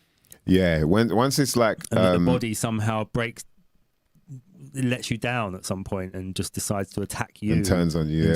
I can see why people think that. It's a mindset. Yeah. We've all been there. We've all been in the place where we sort of, we feel like everything's against us, or we feel like we're being attacked. And all that, and and you apply it to, it's just another step. Do you know what I mean? There's another step. You're just applying it to science or to nature. Sorry, you're saying, oh, now nature's attacking me, not just people attacking me, or not just a country attacking me, or so. Yeah, it's your very own body. What it's doing is it's eating itself, and you only have this amount of time to live. Bam. Yeah. Like, that's it. No, there's nothing we can do. Bye. And it's just, you can see how it is interpreted that way, and I can even see all of the stuff that they call evidence as to how that's happening. But there's just a few questions still that you should really be asking. Yeah, like, how do you know? That's the first one. How do you know that that's true? Yeah. And how do you? So you're saying like this person is saying that so and so and so, but how do you know that they know that that's true? Like, where's the proof that no one can deny? Yeah. Where's that unequivocal proof? Yeah. Like, show me. How is that settled? Because we don't do that. No. Then it becomes just a thing that everyone keeps saying, and they say it enough times that it becomes the truth, the fact. Even though we don't know, we don't understand that that's a theory. People will get angry with you. I've had someone, they got angry with me. I don't think you understand what theory means within science. I was like, doesn't mean the same thing that it means anyway. It's still a theory. Like, what are you saying? Like, give me your definition. Well, because what does it mean? Something different? No, it means the same thing. Yeah, so it's scary, man. One word. It's scary the emotional attachment people have to their sort of beliefs possibly being all wrong. Like, your whole life matter. Yeah. Everyone's been there. I can understand. It's not like I've got anything against anybody who's got mainstream beliefs, who enjoys mainstream believing. So, Lawrence Limburger, would you drink pond water that was full of all sorts? Yeah, but that's because, right, so pond water is going to be full of organisms. So they're life forms. So that's like saying, would you eat anything that's just alive. Well, most of the things we eat are dead when you eat them. You know, you don't eat alive things, but they're organisms, and some organisms, microorganisms, are dangerous. So it's not that they're a virus, it's that it is a dangerous microorganism. And it can kill you if it gets in your, you know, you can get parasites. Parasites can kill you. They're actual living organisms. And bacteria can kill you. Bacteria is a living organism. If you get necrotic bacteria in your mouth, you'll start eating the skin in your mouth. It's necrotic. It eats flesh. So it's there for when you die, the necrotic bacteria gets more and more on your body and starts consuming the body and helping break it down. But they're living organisms. You know what I mean? They're bacterial. Yeah, it's the same like when trees, you know, leaves and all that drop. Yeah. And bacteria and little grubs and worms and that's what bacteria is meant to do. Goes into the soil. Yeah. And then grows into something And if you look at like when simple. they talk about weaponizing viruses, there's no evidence that a virus has ever been weaponized, but there is evidence that life forms have been weaponized. Anthrax. They always talk about anthrax in biological weapons, but anthrax is a spore. So it's a life form. So of course you can grow life forms. It's easy to grow a life form. You know, spores of anthrax. But there's no evidence that they've grown viruses in labs. This gain of function stuff. None of that's been. There's no real evidence for it. It's just been said, isn't it? The only thing they talk about, and this happened in the Russia thing recently, is that in all the labs in Ukraine that they said they was making biological weapons in were all. They were all bacteria or spores that they claimed they were growing. All right. Yeah, they didn't once mention a virus. They didn't say gain of function. And Ukraine have been making viruses in labs. Russia said Ukraine have been making biological weapons in labs. Yeah. And when they listed it off, it was anthrax, cholera maybe, or something like that. Some other, all the things they listed off were all bacterial. So they're just living. You could cultivate anthrax at home. You just got to find the anthrax spores and cultivate them. You know, or you could cultivate some dangerous bacteria at home. It's just a bacteria. All you're doing is growing a bacteria. It's not hard to grow. It's not hard to grow a mold that could kill you. You know. What's that? Porting down. He's on about porting down. Is that anthrax he's talking about? Spraying anthrax. Ah. There's evidence now that they've weaponized a virus. There's not even evidence of viruses outside of living cells. There's no evidence of viruses existing outside of living cells. That no one's isolated a virus outside of a living cell, or outside of a, you know. You couldn't just wipe a surface and go, oh look, a virus. No one's ever found a free floating virus anywhere. They find viruses in things and on living things, but there's no proof that those viruses have come from anywhere other than that living thing. Do you know what I mean? No, there's no proof they've been generated anywhere else other than within that organism. The Guardian is probably not the place to be looking at for anything, because, you know, the idea behind it all is just to keep your mind in that matrix, in believing that, you know, the whole sort of idea of you catching things off people is true. So whether it be through films, through news, so you can say outbreaks, this, that, and the third, but what you got to understand is there's more than one way that one can become sick.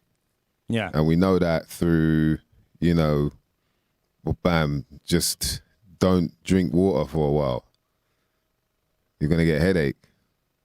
You get constipated. They're forms of being sick now. You know what I mean? There are so many different ways. Yeah, that can happen though at the same time. You can, whether you drink too much alcohol, bam, you got a headache, that's hangover, whatever we call that hangover. It's the same thing, you're dehydrated, and you've given yourself a bunch of alcohol, so there's chemical flowing around in your body that's going to make it have to work harder. You know, you can talk about like going out in the freezing cold, bareback, no top on, after 10 minutes, what happens? You catch a cold. Who did you catch it from? You're on your own. You know what I mean? Exactly. That's how you can get sick like that. Go out for a weekend of drinking. Yeah. Train too hard. Work out. When I did the PT course, that was one of the reasons. It was like, what happens when you train too hard? Yeah. Give up smoking and go jogging. Yeah.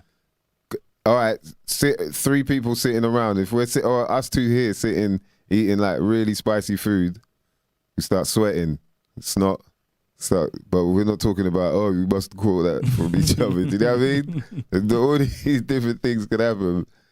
Bruv, like honestly, if you start like step out of that matrix and just look at the stuff that you can't be bothered to look at, read the stuff you can't be bothered to read, and then the picture will start to come together, especially when you look within yourself, like look at your own experiences, which remember they always try and move us away from when they tell you, that's just analytical, that's anecdotal, sorry.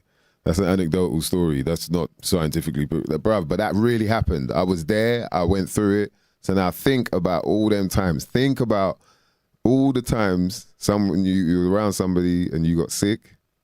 Yeah. Then think about all the times you were around somebody.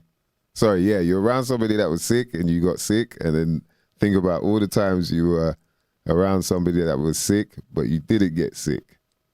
And try and weigh up which happened more, yeah? And you start to realize, oh, shit.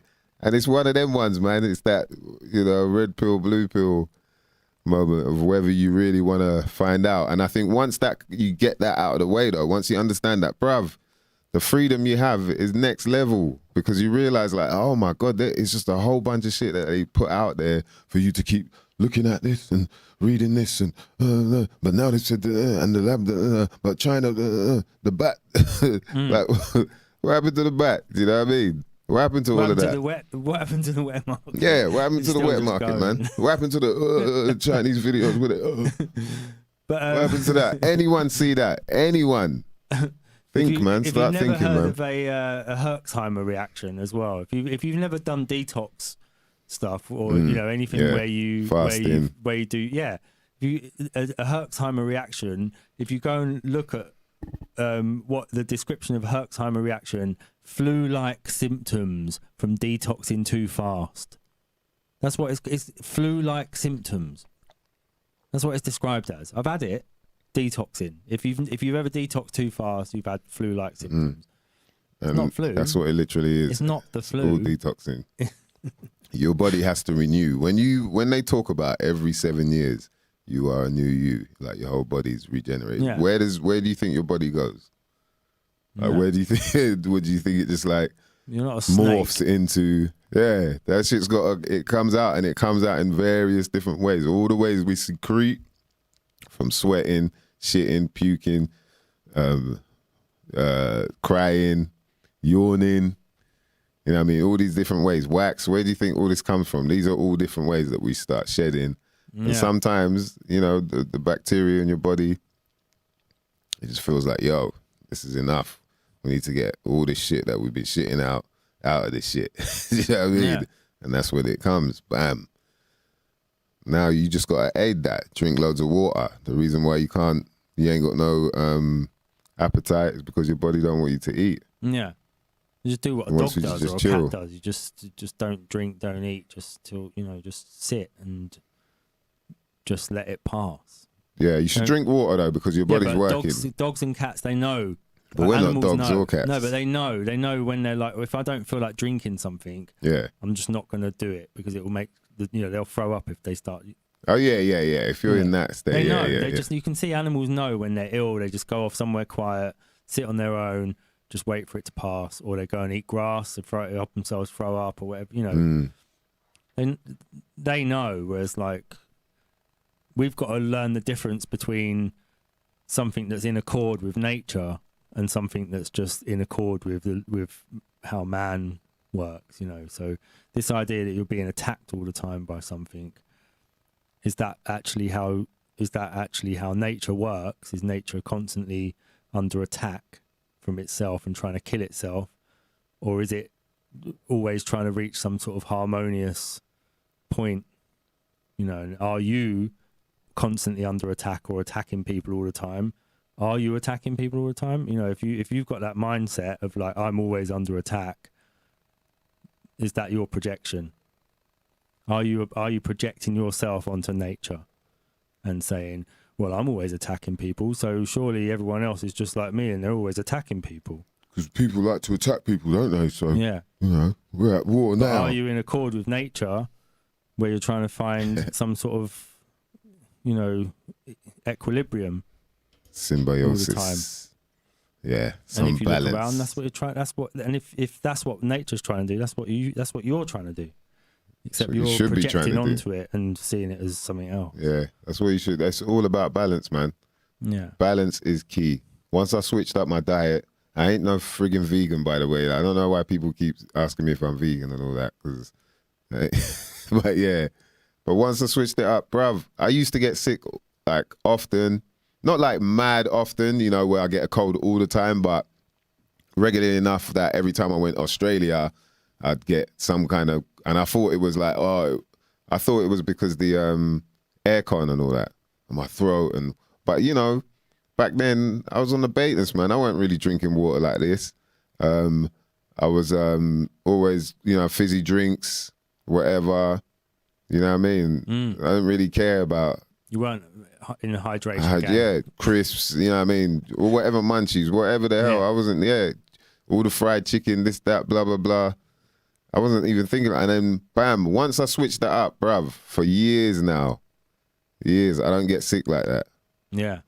There's every now and again, well, I could say twice in the last sort of 12 years or something like that, I've been sick where, you know, and now I know, I understand, like I've really looked into, you know, when I'm talking about looked into this, I'm like, who's got this today? What's this? The history of natural hygiene. Yeah, because I saw Herbert Shelton on there, Herbert M. Shelton, you know about him. I thought, bruh, I need to check this out. When you think about the history of natural hygiene, it's like, what? Why would you get that? But it's got to have started somewhere. What did they think back then when they were like, oh, hygiene is what is key in order to not be sick? Because we noticed that, you know, since hygiene has been, you know, a thing, and you're like, wow, hygiene was a thing at a time. Like, we just take it for granted. We got sink, toilet, you know, whatever. You know what I mean? We don't even think about how it was back then. And could this possibly be the reason why people were getting sick? Because hygiene levels were not up to scratch back then. Do you know what I mean? That's another reason you can get ill. And then what's annoying about today, though, is that the things that they're giving you to use for hygiene are probably worse than it was back then. There's a tipping point. Bleach and... Yeah, there's a tipping point, you know, between all these soap chemicals. bars, between using a bar of soap and using like 25 chemicals to clean your kitchen. Yeah. The bar of soap was fine. That shit is dangerous, man. And when, you know, not everybody thinks about that, but you know, these could be reasons why you get sick a lot as well. There's so many different reasons, but all we're told about is that that's psychedelic scientist is saying no devilish poison. Yeah. So there you go. That's another thing that can harm you is poisons. Exactly. So that's the other thing that they talk about when they talk about developing government bioweapons is poisons. So which is actually like Novichok. It's just a poison. That's why they can use it on somebody. Oh, he got stabbed with a poison dart. Yeah. They never go, he got stabbed with a virus. It's always like anthrax or some sort of poison or toxin, you know, or biological. It's never anything other than those things. And somebody in the chat saying that viruses are just a life form. They're not a life form. They're not alive. So they've always gone on about that. They're not alive. So you can't call a virus a life form. They want you to believe that some little tiny micro thing like that. It's Yeah. got a Well, mind that can tell the time. Yeah. 6 Or o'clock. learn. Oh no, you cool. Learn You're black. Not to be Yeah, spikes, not to have spike proteins or something. Learn it. You can just go in school and learn it inside your body. And the adverts for the cleaning stuff where they say, "Oh, kills all known viruses 99.9%," and you can't kill a virus. It's a virus. It's not alive. But you can tell people that you can. Oh yeah, because everybody thinks, but that should be the giveaway sign that people are just projecting onto all of this stuff. So why don't they just spray Dettol like everywhere then and get rid of it all then? Like, like no one, you know, it says that, it kills off it. So how come it's still here then? Why don't you just spray Dettol everywhere then? Like, yeah, don't ask that. Yeah.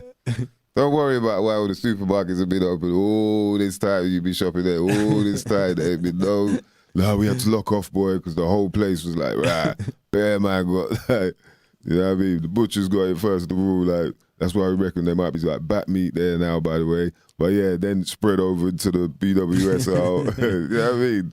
And like then the suddenly just jumped none of that. From one species to None another of that. somehow. But don't ask about that. Yeah, just carry on watching.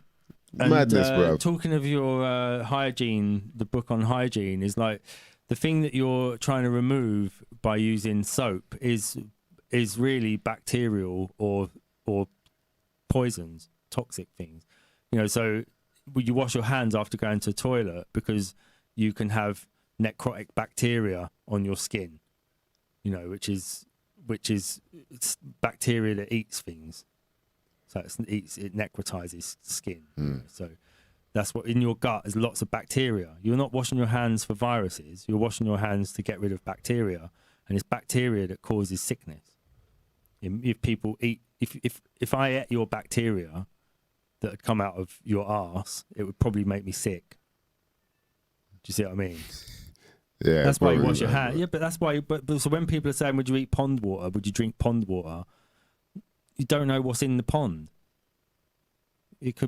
Anything could be in that. There could be any sort of bacteria in that pond that you don't know anything about. It could be the most toxic bacteria you've ever encountered in that pond. You just don't know.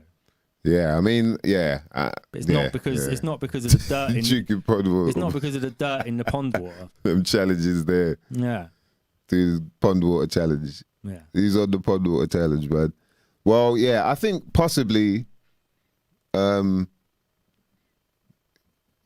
You know, you probably puke up or shit it out, man, and be sick for a while and then done. Yeah. But would you put that into a syringe? Would you inject pond water into your? Would you inject friggin' McDonald's into your blood? Would you? Yeah. Yeah, man. It's a funny world, man. But yeah, you know. I think people definitely, you know, try and get yourself into some. This is a really good one. What would you recommend for? So some reading, man. Dawn and David, you would say. Yeah. Yeah, Dawn Lester, David Parker. Good. What really makes you ill? It's a thick ass book, man. But trust, this is worth it, man. You can open it on one page, read that page, blow your mind, close it. Yeah, it's really good because you keep going back to it as well. You keep going like, and there's so many the things that you have questions for as well whilst you're going through this journey. As it's a journey, because like I said, for your whole life, you've been looking at the world a certain way. You've been understanding things a certain way. And then now it's like this thing just cuts that off. And then you realize it's going to take a while for you to switch. You know, I'm quite fanatical when it's something I'm into. And obviously with my history, medical history and whatnot, I think that's why I was more taken to it than a lot of people, you know, that I rub shoulders with. And, but, you know, like I said, man, the liberation that I feel off the fact, like, bruv, I wouldn't be traveling like this and all that if I really believe, you know? Yeah. Well, I would be putting so many people at risk and all that. Like, what am I doing? But once you realize, you're like, oh my gosh. And it's like you're just walking through this computer game or something. You know what the cheat code is. And as messed up as it is, because it's such a, you know what I mean? Head fuck. Like, you're like, yo, you feel liberated, man. You feel a lot more freedom. There's no fear. You're not worried about. And the best thing I can do now, what I think is like at least try and get people to understand, like how deep it is, as opposed to like I kind of stepped back because I was like, all right, I can see not many people can really handle it when you start talking about things in a way that they don't understand. And like you're saying, once you get why they don't understand, it's like that you haven't looked at it. That's why you just maybe skimmed the surface. It's just a challenge for us. And if anything, we're the ones who gave up.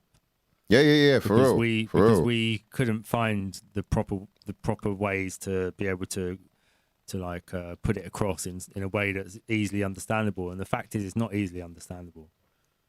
Nah, it's not easily understandable. But once you do understand it, you realize how simple life is in terms of staying healthy. You don't have to, loads of things like whatever you want to do, whatever you goals you've got, but you don't have to overtrain. You don't have to anything really. It's all about keeping a balance.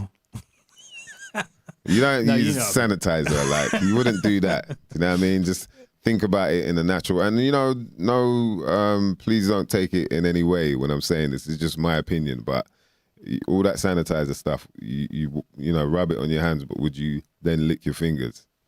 Would you do that? Would you rather drink a litre of hand sanitizer?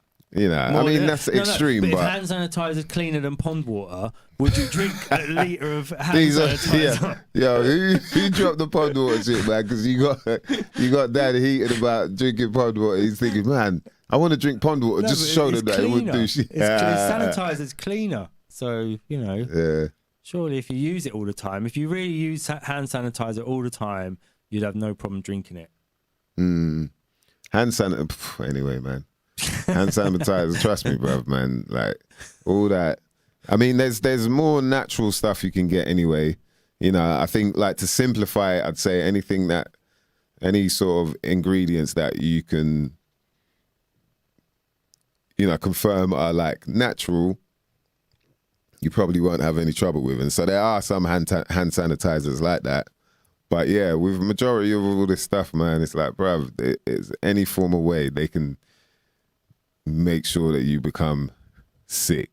In other words, you start shedding, you start, secreting some of this bullshit they've been making you use, like everything from what you put on your skin, put under your arms, even your clothes, like the ink that might come off, like all of this stuff, man. You just gotta be aware that these are sort of reasons that you could become sick. You could become ill. It's that simple, man.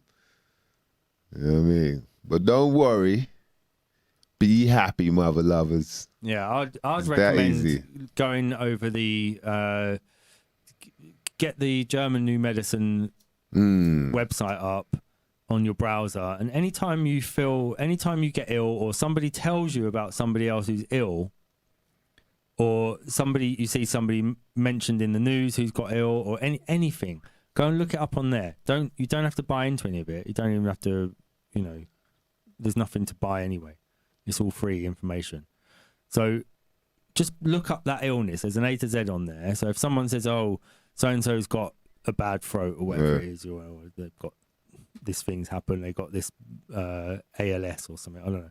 Go and look it up and just read what they say the conflict is that you're suffering from, when it gets resolved, what the symptoms are of the resolution, all this.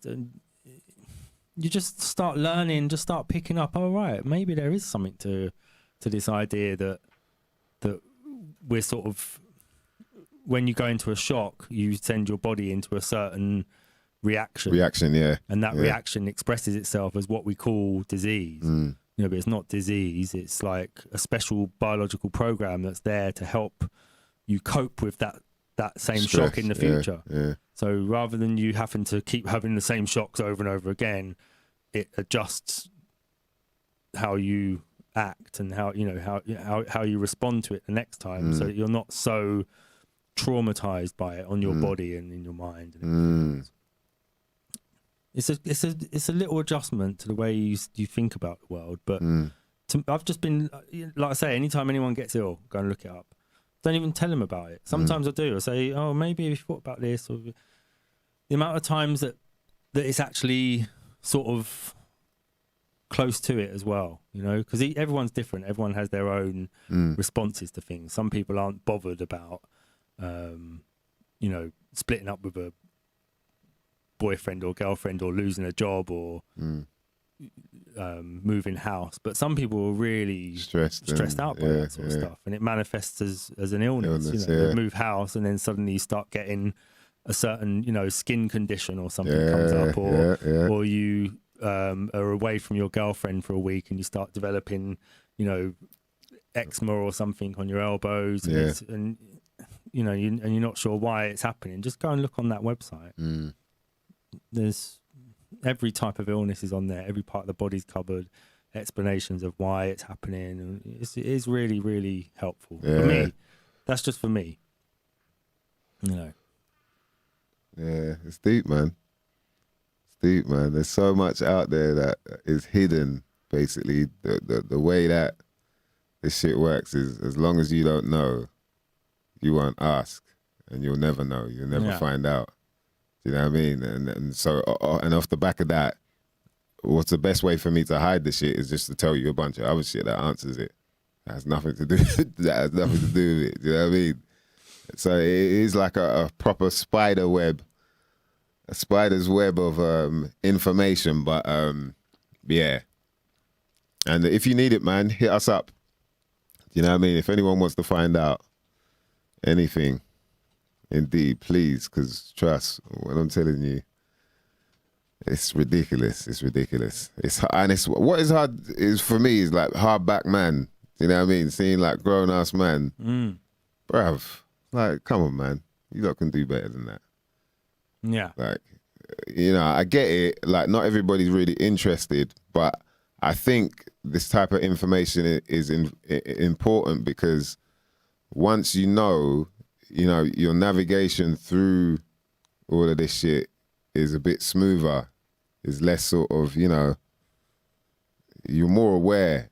And I think like it's important as well because we've been taught in a way in schools that all our learning is done just then when we're in school. You know, that you get a little bit of homework and that, but it's for you to bring into school. And that's it. And then now you've qualified or whatever and you know everything. But that's actually, it's more or less the complete opposite. You know nothing. Totally. You know nothing. You know nothing at all. You know nothing at all. Like, ridiculous. Like, on some whole, you know what I mean, level of, like, what? And so I get it. For some people, it's like, but bruv, it's interesting, man. And there's so many different avenues that you probably might be interested more in. But, man, you know, like I said, man, it's the freedom. Like, all this shit, like the money, the fame, the whole, it's just like, oh, my gosh. Bruv, you don't want that. Trust me, you don't want that.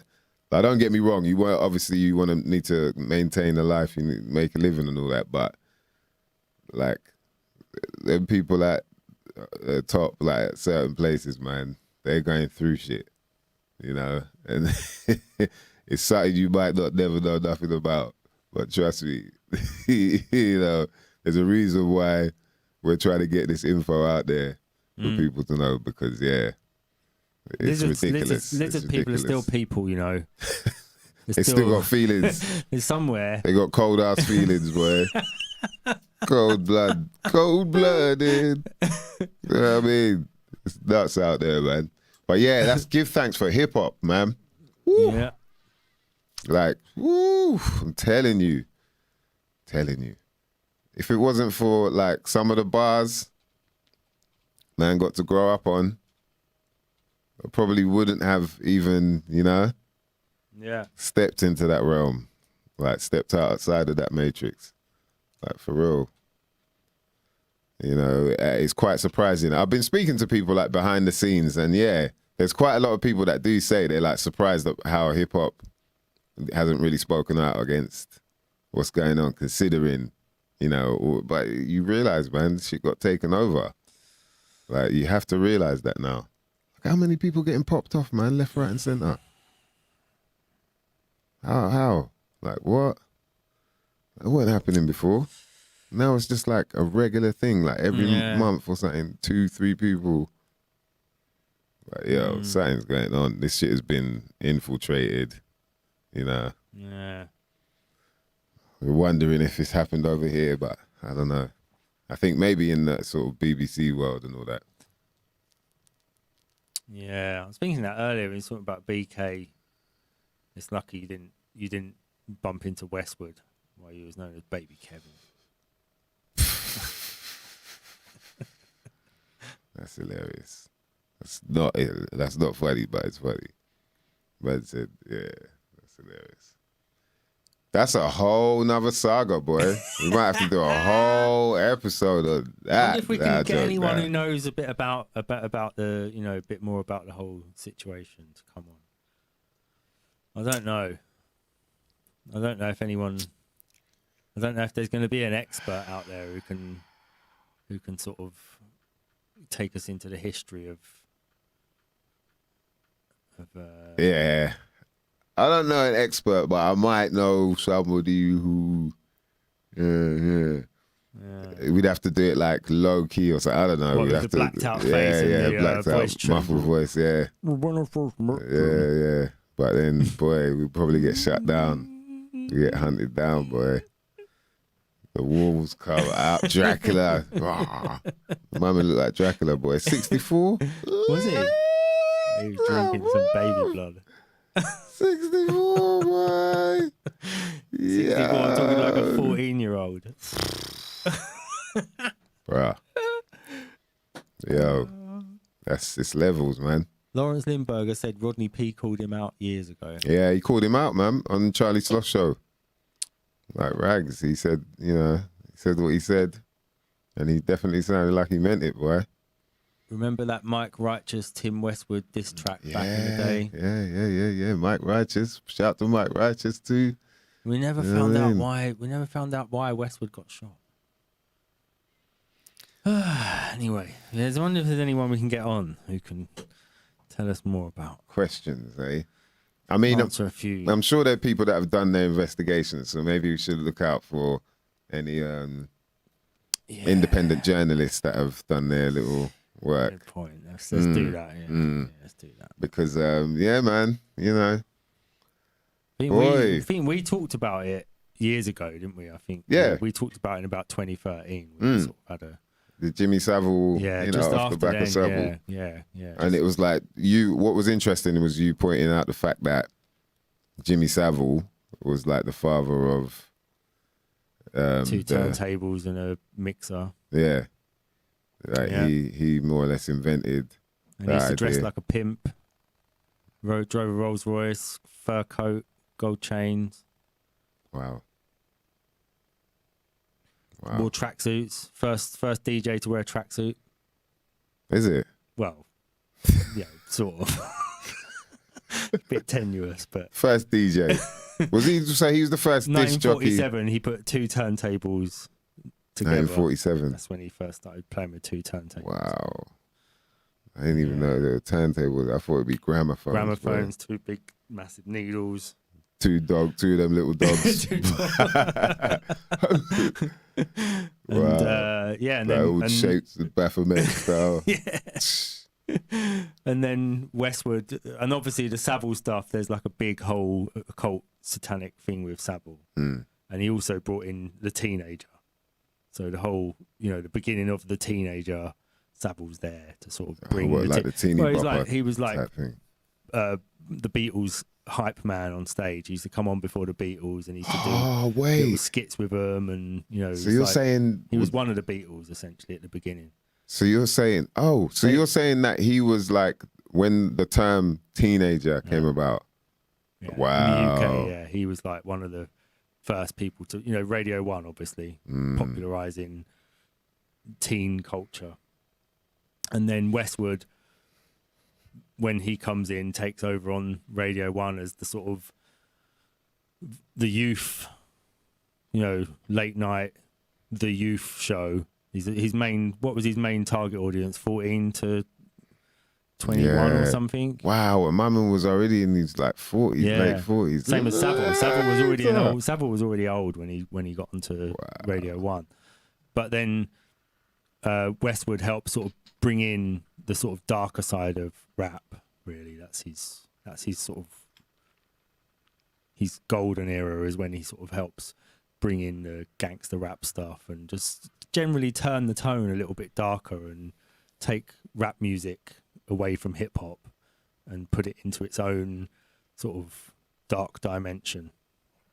Oh, so you're saying this is like after the 90s, like everyone taping him and, you know, taping Westwood. You're talking about when the hip hop kind of movement changed. His whole as thing well. is that he had a voice that weren't his voice. You know, he had a false voice that he used to put on to try and give him more street cred. He was sort of like hijacking a culture and bringing it onto the mainstream, you know, making it seem like it was an underground thing. But we're talking about the government. You know, Radio 1 is a government propaganda station. So the government essentially took a bloke and he was an actor, putting a different voice on. And they made him the face of young people and, you know, sort of steered the culture in a certain direction. Yeah, yeah. But he was on Capital Radio at first, didn't it? Yeah. And then went over to Radio 1. Radio 1. And then now he's back at Capital. Is it? Yeah, isn't it Capital Extra or whatever? Oh, I didn't know. Yeah. Should be He on more or less Gold. He should just be playing old school hip hop on Capital Gold. Capital Gold. He's in it.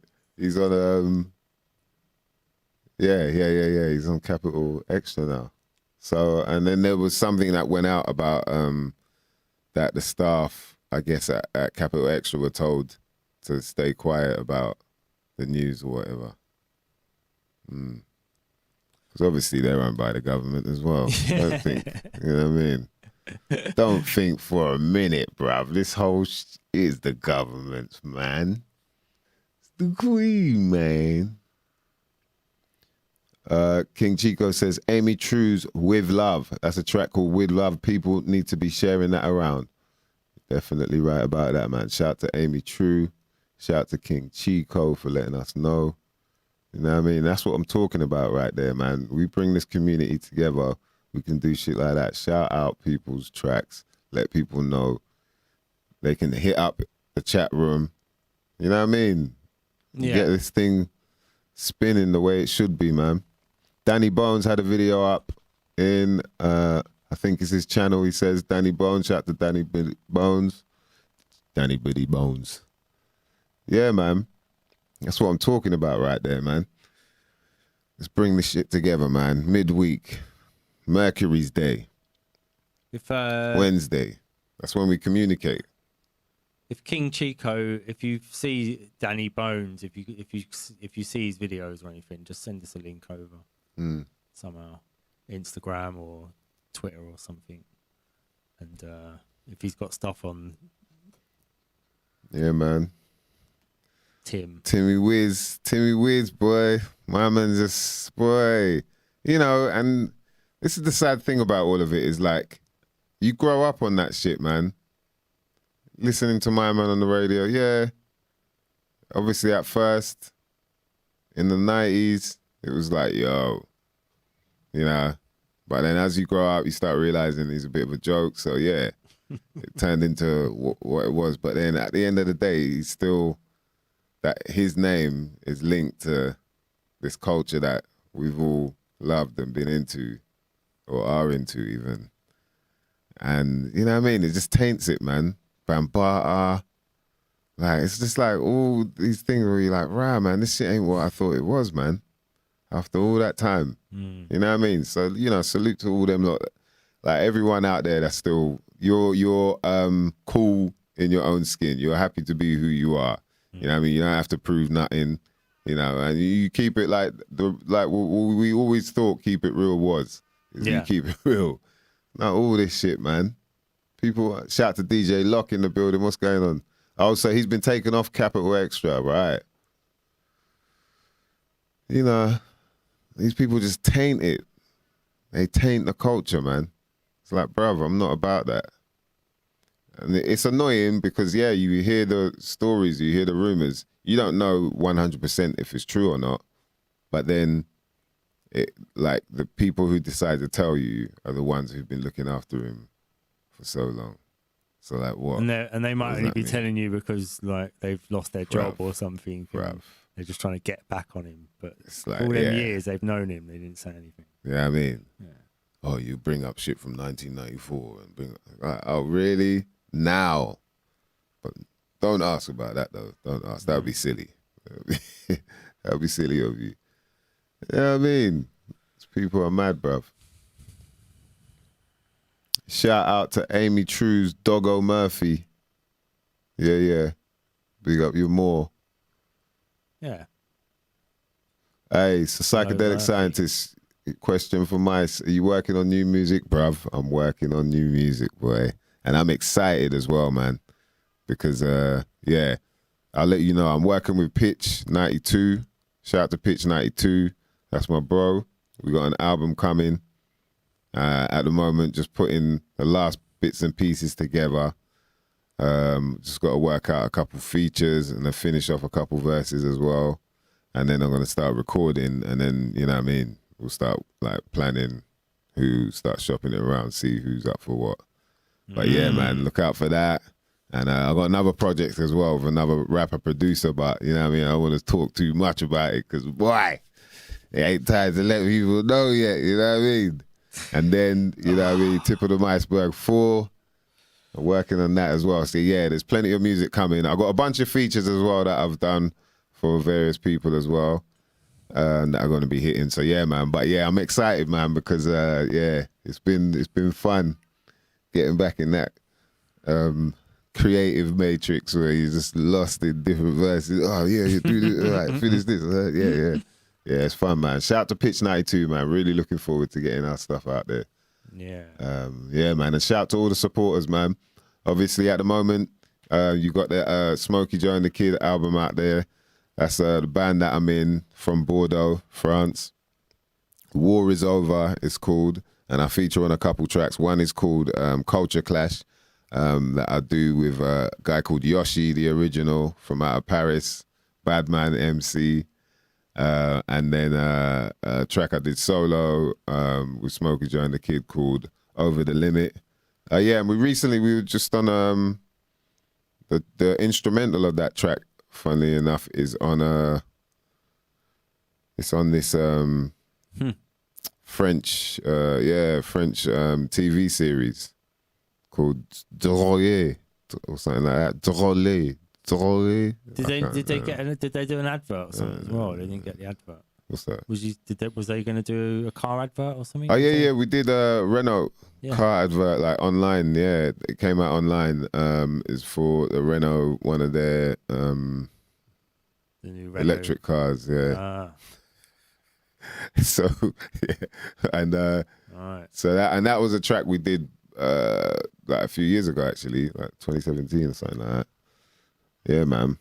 You know what I mean? Out there putting out this work, man. Putting out this work, man. Thanks, King Chico, for Danny Bones' channel. I'm going to look that up now. Oh, nice. Yeah, man. But yeah, very, very, very, very weird. Very weird times, man, with that going on. Where you're just like, boy, who else? Who else is going to pop up? You know what I mean? Who else is going to be in the scope? So what? He's got videos on Timothy. The hermeneutics of Satan suspicion. So you're suspicious of everybody. Now a few people have come out as satanic, weird pedo people. We're now suspicious of everybody in the entertainment industry. I mean, it is a form of magic, man. Believe it or not, ladies and gentlemen. There was a time when this was called magic, entertainment, where just planting seeds in your mind was all people needed to do to say they've casted a spell on you. You know what I mean? We just look at it as people giving us a speech or giving us a little bit of information, but behind it all, you know, way back in the day when speech was still fresh in the mind, ideas of communication, that is.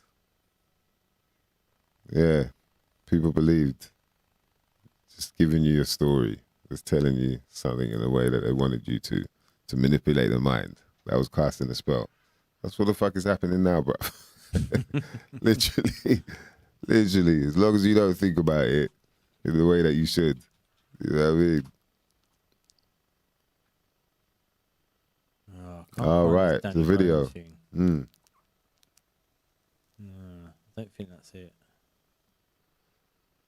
Yeah, man. So big up all the people that keep learning. Don't stop, man. Don't stop. You know what I mean? No matter what people say to you about whatever you're into or whatever your, you know what I mean, your beliefs are, don't stop searching for the truth, man. And so then you know, it's not just a belief, it's something you know. You know what I mean? Which is what I'm definitely more into. Yeah. I want to know. I just don't want to believe, mother lovers. Hey, man. It might be about that time, though, mother lovers. Shout out to Regantology. You know what I'm saying? You know what I'm saying? You know what I'm saying? Shout out to all the crew that were locked in, man. We appreciate you. We didn't even get into the friggin' Mice Investigates, man.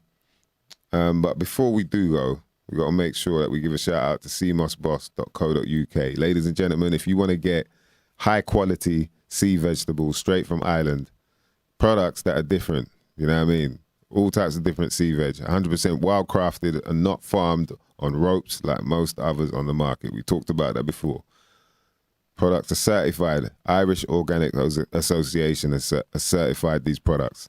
Harvested from the rocks, which allows the veg to gives that veg, ample time to sit in pools of cold seawater, which are replenished by the tides, giving it time to absorb the essential minerals that they provide. And when I'm telling you, mother lovers, there's a whole bunch of minerals and vitamins that these provide. Things like wakame, Irish sea moss gel. So Irish moss gel, yeah? Wild-crafted Irish moss, sea spaghetti, dulse, spirulina, all types of sea vegetables, high-quality nutrients. Go to the cmossboss.co.uk and make sure you type in about 20 once you get your order in, and you'll get yourself 20% off.